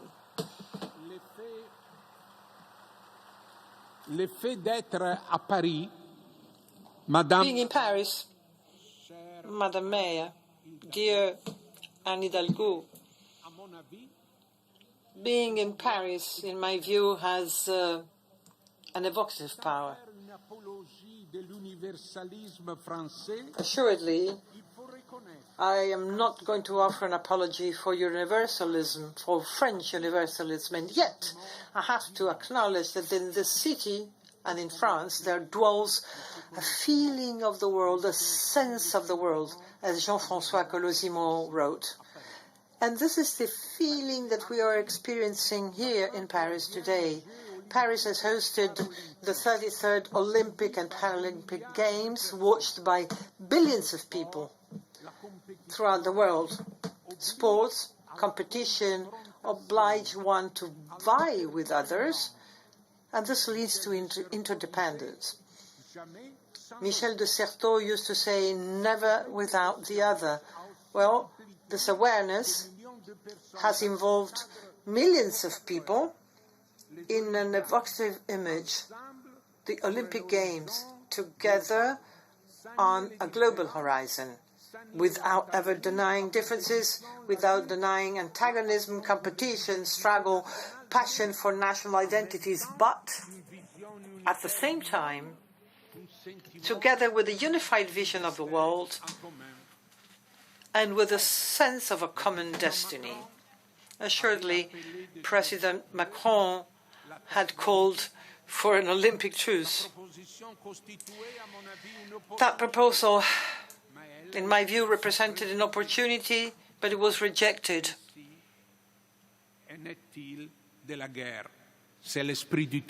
Such is war. It's the spirit of the age. As my friend Mario Giro wrote, he writes a great deal, Mario does, but let me just quote a short sentence. Mario Giro wrote that war is a bit like drugs. People say, I can stop whenever I want. How often have we heard this said, I can stop whenever I want. And we hear these words today in the speeches of political leaders in the face of war. But, as a matter of fact, says Mario Giro, by now we are war junkies, war addicts. The fact of the matter is, you cannot stop. So we have to imagine peace. In 1975, Paul Ricoeur gave a university course on imagination, and he noted how the world had a horror of utopia. You see, this is how societies become ossified. And yet Ricoeur continued to the bitter end, to the end of his life, to promote the creative function of imagination, for imagination frees us from resignation. Imagination creates alternatives. Beginning from prayer, from the awareness that God can change history, religions experience a surge of imagination, and we've heard that in the word of Monsignor Welby. The scriptures are rich in imagination. The forgotten of history have a name in scriptures. God is with those who have neither voice nor power. Believers should never lose the hope that springs from faith. Hope lives in imagination.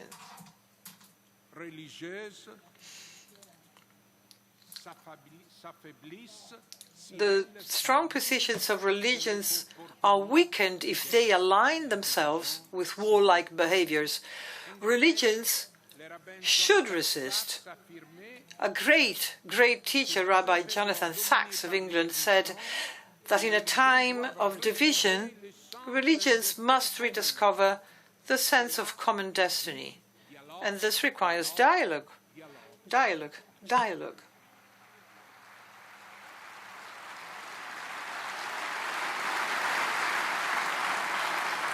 En regardant les différentes crises ouvertes, ce vœu peut sembler. If we look at the many ongoing crises, this wish may seem or sound rhetorical. It may sound as the wishful thinking of righteous people who don't want history to soil them. But believers feel the filth and the pain of war. Cries of pain join in invariably with the invocations. And you, Mr. President, at your meeting in Rome 2 years ago, in your memorable speech, you led us to hope when you spoke of impure peace.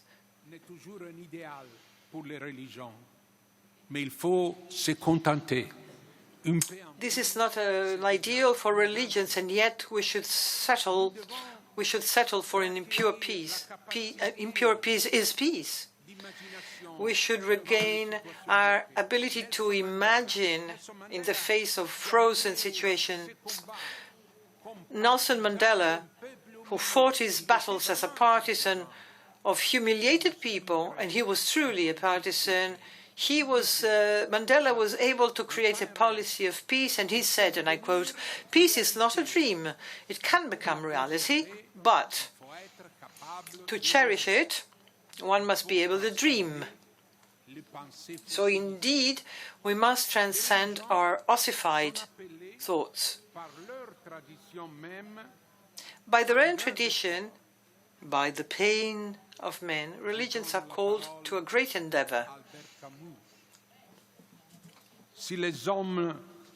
And I lend my voice to Albert Camus, who said, and I quote, "If men cannot lend meaning to history, they can still behave in such a way that life has a meaning."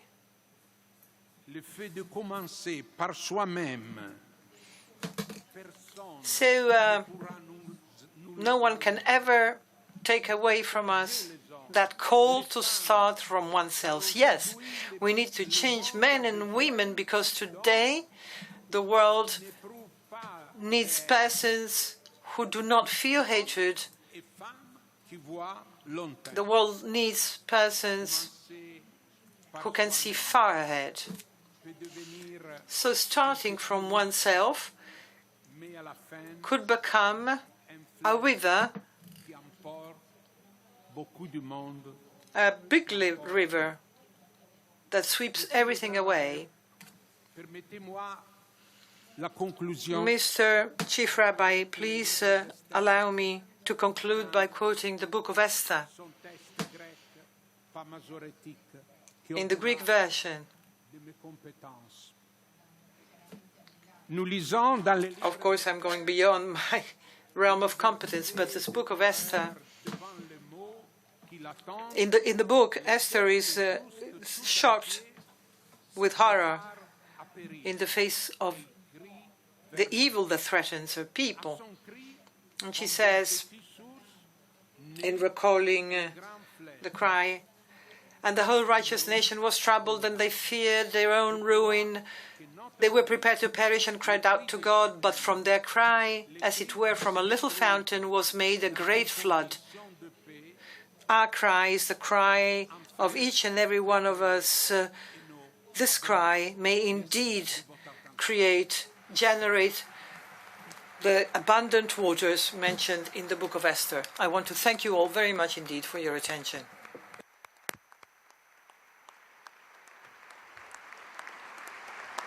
Merci, Professeur Andrea Riccardi, pour vos paroles. Thank you very much, Professor Andrea Riccardi, for your kind words. Now I have the pleasure to hand the floor over to Emmanuel Macron, President of the French Republic. Mr. President, the organization in Paris of this 38th meeting for peace, well, we owe it to you as well. We all remember your words 2 years ago in Rome, so we would like to thank you for your loyal support to our quest for dialogue and peace. Thank you very much for being with us today.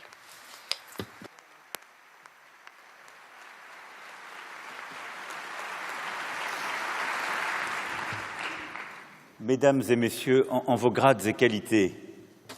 Ladies and gentlemen, Le grand rabbin, mais vous dire combien nous sommes heureux et fiers de vous accueillir. well, after the words spoken by the Chief Rabbi, I would like to say how happy and proud we are to welcome you here today for your works. I would like to thank my friends from the community of Sant'Egidio, the President, dear Andrea, for this initiative. And I would like to tell you how proud and we are of welcoming you here.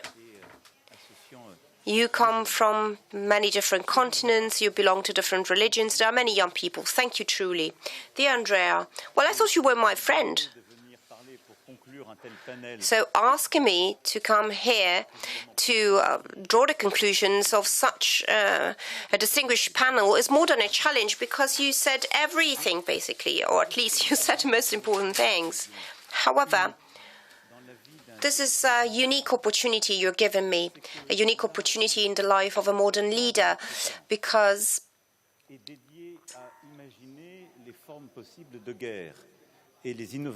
we spend lots of time to think of possible ways of waging war on someone else, whereas you're telling me that you have to speak about peace. Thank you. I can heave a sigh of relief.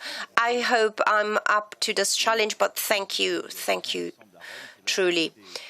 2 years ago, we were together in Rome, it's true, and it was precisely there that we thought about inviting you over here. But on top of the honor of having you here, I think that your presence in Paris is actually going back to the source, because Sant'Egidio lived in France. Sant'Egidio lived in France in the 6th century. That is why I'm saying that we're going back to the source, we're going back to the roots. Well, it happened last time in 1968. Paris is deeply linked to peace because, it was characterized by wars. there haven't been many holy Genevieves that have protected our town. We were conquered, freed, conquered again, and we have commemorated together the 86th anniversary of the liberation of Paris. But you are here to work all together to imagine peace, truly. As you all said, we are going through a difficult time. Wars and warfares have been growing exponentially, more than 50 conflicts all around the world. There's a war again in Europe. Well, for 10 years, actually, this has been the case, even if, of course, more intensely so, starting from February 2022, then the terrible attack of Hamas on the 7th of October, then the bombing in Gaza, and then in southern Lebanon, the Great Lakes district in Africa, and in many other regions in the world. War is once again challenging the moral political legacy that we had passed on to younger generations after the wars that were fought in Europe. But the actual war that you have to fight is your own, a war that through dialogue led to the peace agreements in Mozambique, as the Chief Rabbi Kosia said earlier. But war is coming back. We have said that many times, either as a result of terrorist movements, of imperialism, or under the banner of religions. But what's the consequence of all this upheaval? I'm thinking, for example, of the climate problem, of technology that is growing so rapidly. There is hope. There is hope based on agreements. The agreement on climate, for example, or what we did a few weeks ago in Paris with the Olympic Games and the Paralympics. Monsignor Ulrich reminds us of what happened with the reconstruction of Notre Dame. So this means that we are still capable of cherishing dreams. We are still capable of fighting the right battles that allow us to prevent war from breaking out, or at least to put war aside or build something positive. Well, I prepared a beautiful speech, but I don't want to repeat things that have been said already by all of you. While I was listening to you, I was thinking, and I thought of a couple of comments I would like to make today. Imagining peace seems to be a challenge. And why? Because peace is something much more precarious and less justified than war. Think about it. When there's a war, with all the limits you have talked about, because when someone wages war on someone else, they might believe they can stop at any time, but war is always strong legitimacy, because rightly or wrongly you wage war on someone because you want to conquer a territory that was stolen from you in your idea, or because maybe there's a different interpretation of history. There's always justification to war sometimes for people that are waging it. So wars are called holy sometimes, and the more war goes on, the more this strength is consolidated. Well, troops might be tired, but think about the martyrs of war that justify that war every day. So giving something in to war means also betraying those who died yesterday at war. Conversely, peace is a form of ontological precariousness, because it is based on giving something up, because peace is unstable. Someone mentioned it earlier. While we are experiencing a conflict, we realize that the most difficult thing to think of, because it opposes our daily life, is to make peace, to build peace.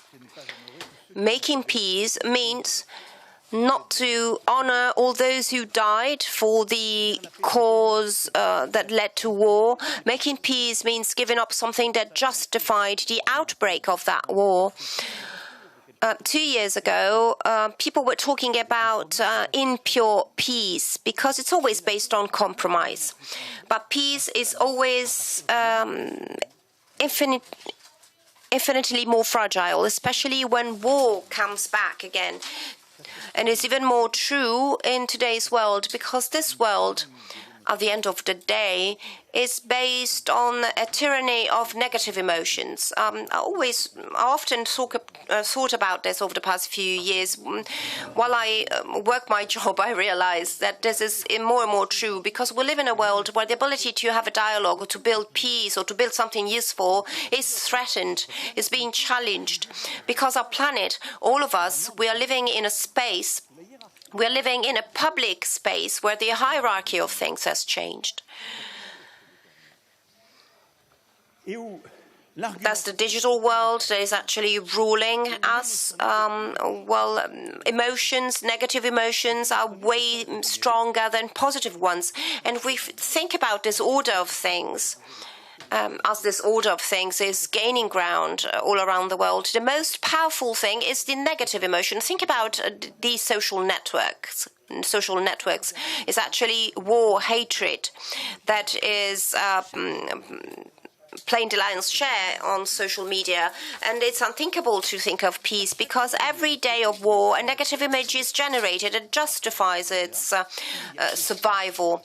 Just to borrow Andrea's words, every day there are images justifying the fact that we don't accept the other. We don't tolerate those images that we see every day. So violence, evil that's always permeated our societies is growing, is being exposed, and becomes intolerable, becomes relentless. So doesn't allow us to pave the way for peace. So imagining peace is a huge challenge when faced with this scenario. But there are at least three things we should do. First of all, many of us share the same conviction. The chief rabbi talked about a humanist obsession. You talked about dignity. You talked about respect. But over the past few years,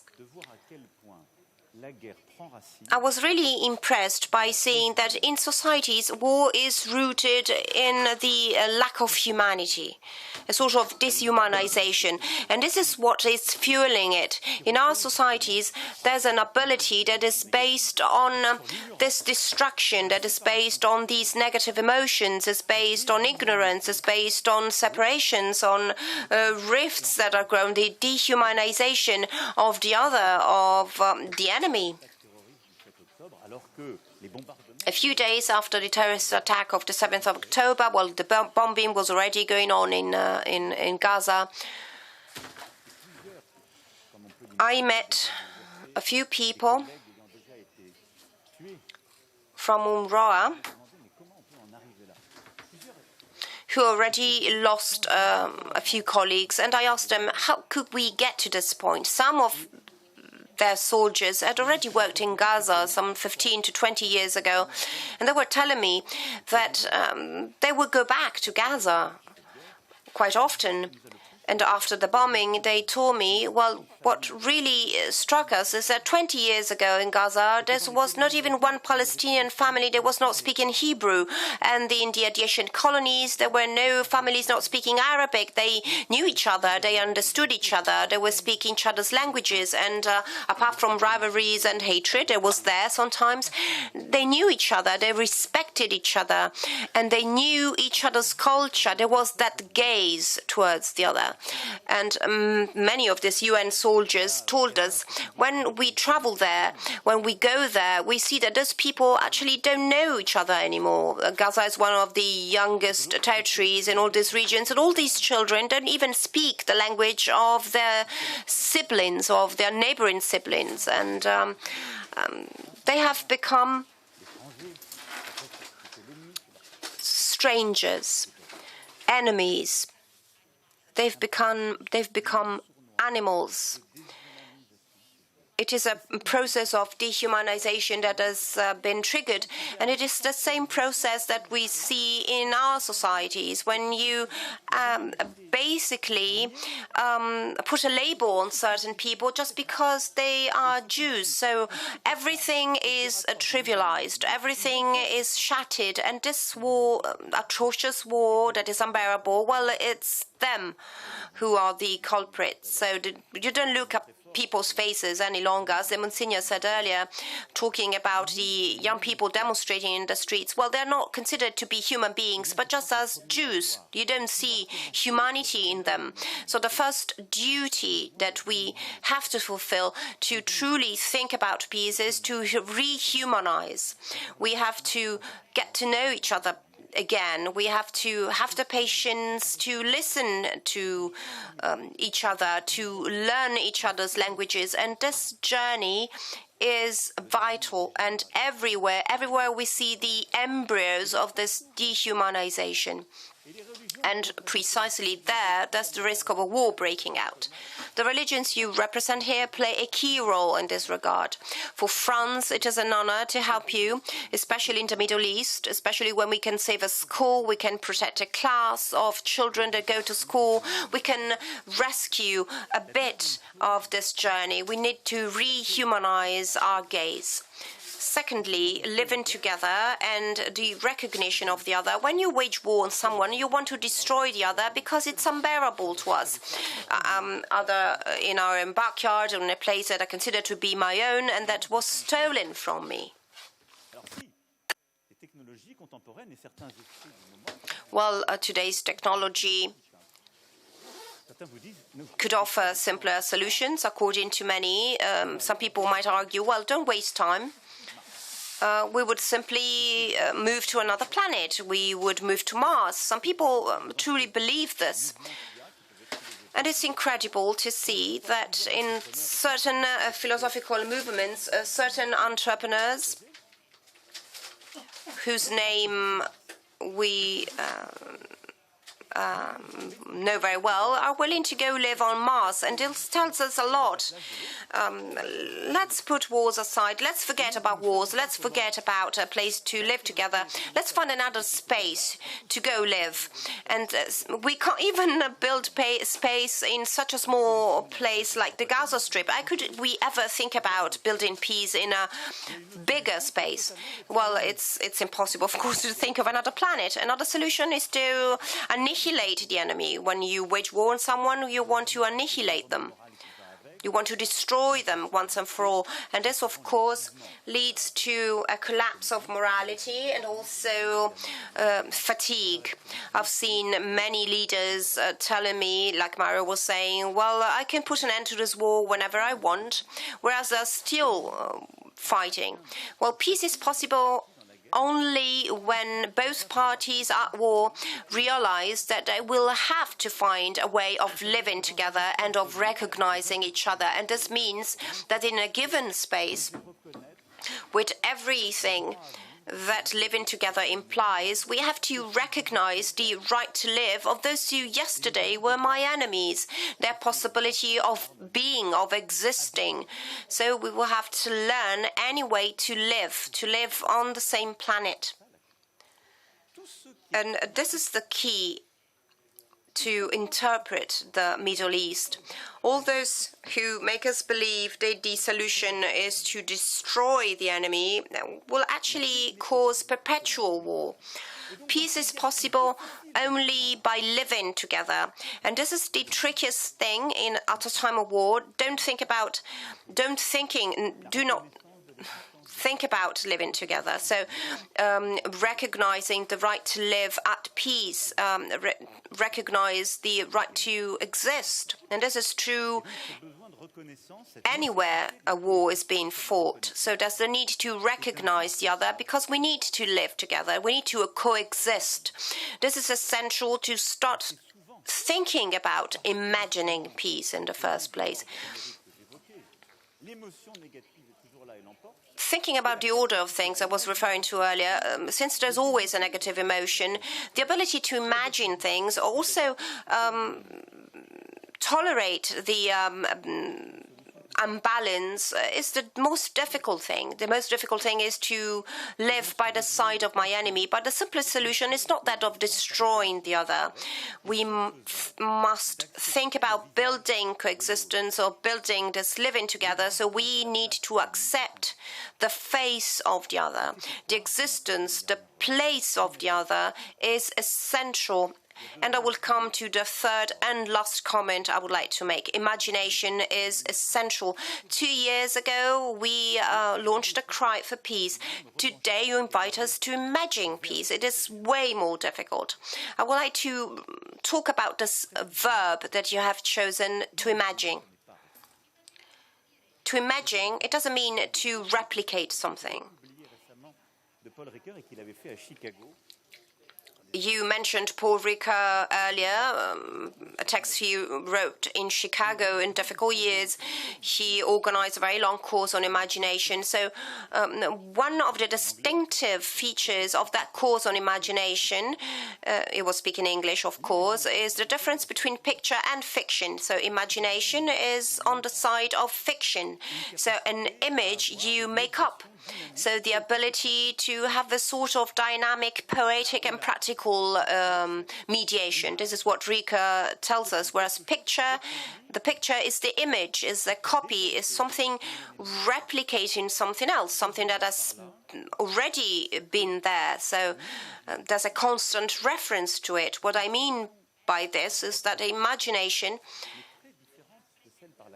is a form of representation, but it is very different from a replica. It is very different from a copy, because imagination builds an image in which we can identify ourselves, where reality will have some elements that are harmonious, but it's something new, it's something dynamic, it's something poetic. This is the strength of imagination, and this is the difference between the one that is copying or mimicking and the one that is creating. The age we are living in is characterized by many experts, but maybe we've got too many people replicating and too few people creating. We are always experts of the past or of the past world because our experience is built on something we have experienced already. So we always think about finding solutions for a new world by going along the lines of what we had in the past, but it is not like that. Quite the contrary. If we are replicating or copying something, we're actually fueling a form of nostalgia of something that once was, something that seemed to be more beautiful than what we have today. But this is no solution. The solution lies in imagination.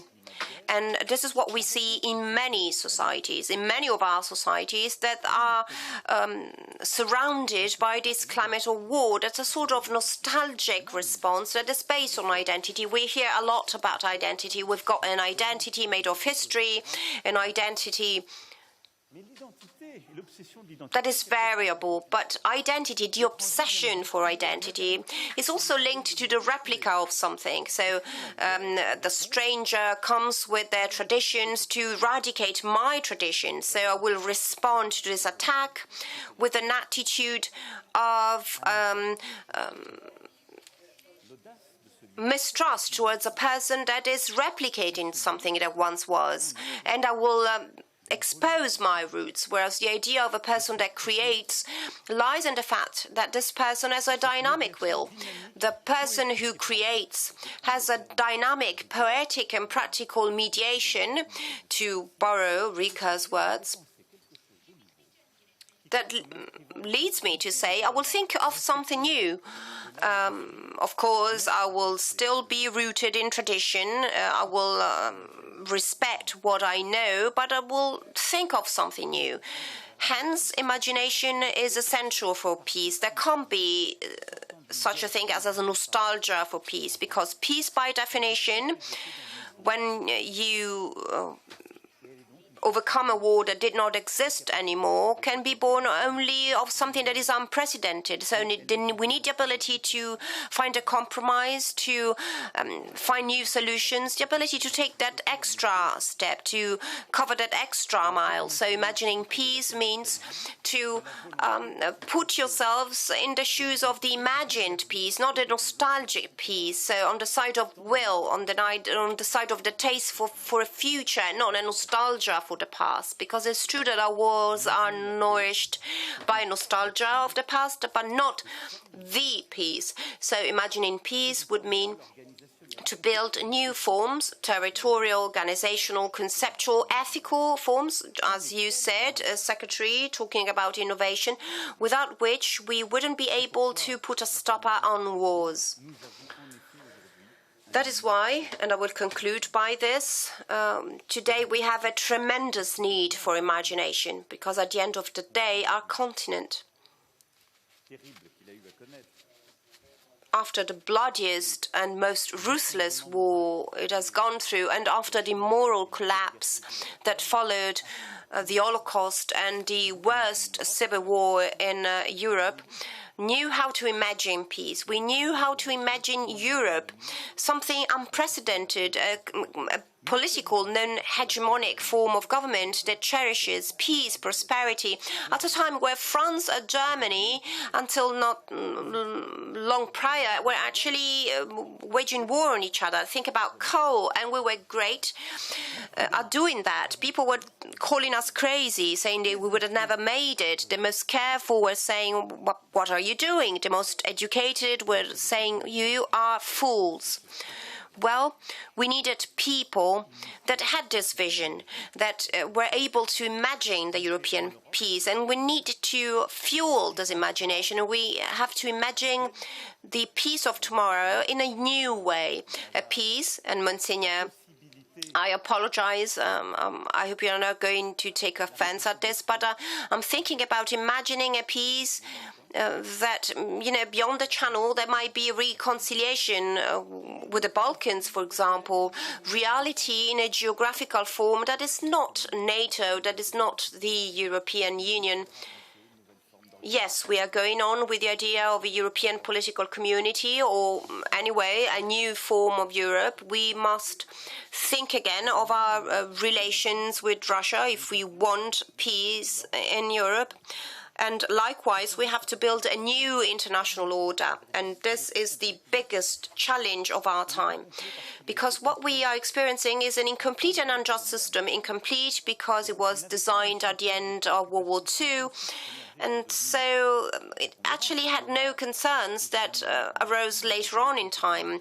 For example, climate, for example, technology or the technological revolution. So many countries today tell us, you're asking us to choose between development and climate. You are forcing us to do things that are a contradiction in terms. Whereas, well, many things did not happen when the UN offices were built. So the international order we are following today is a frozen order. It's an unjust order because it is not representative of what reality really is today. So if you want to imagine peace, we have to think about a world order that allows us to face together the challenges of peace, war, development, technology, climate, on our planet with no priorities. And this is what we're trying to do with the Pact of Paris for the peoples of the planet. And we have to do that in an order where there's no country that can stop anyone else. A system where all the countries are represented with equal dignity. And we should do that with claims that are fairer. The UN, the IMF, the World Bank, well, they will all contribute to the need to imagine peace. These were just a few remarks I wanted to share with you this afternoon. Ladies and gentlemen, dear President, dear friends, dear Andrea, after feeling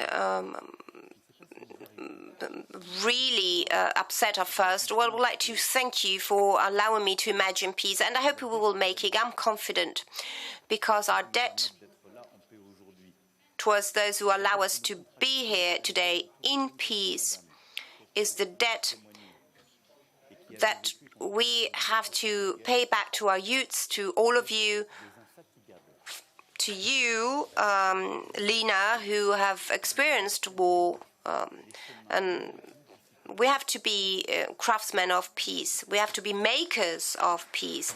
And we must never be tired and go on all the most difficult paths to make this peace. Thank you very much.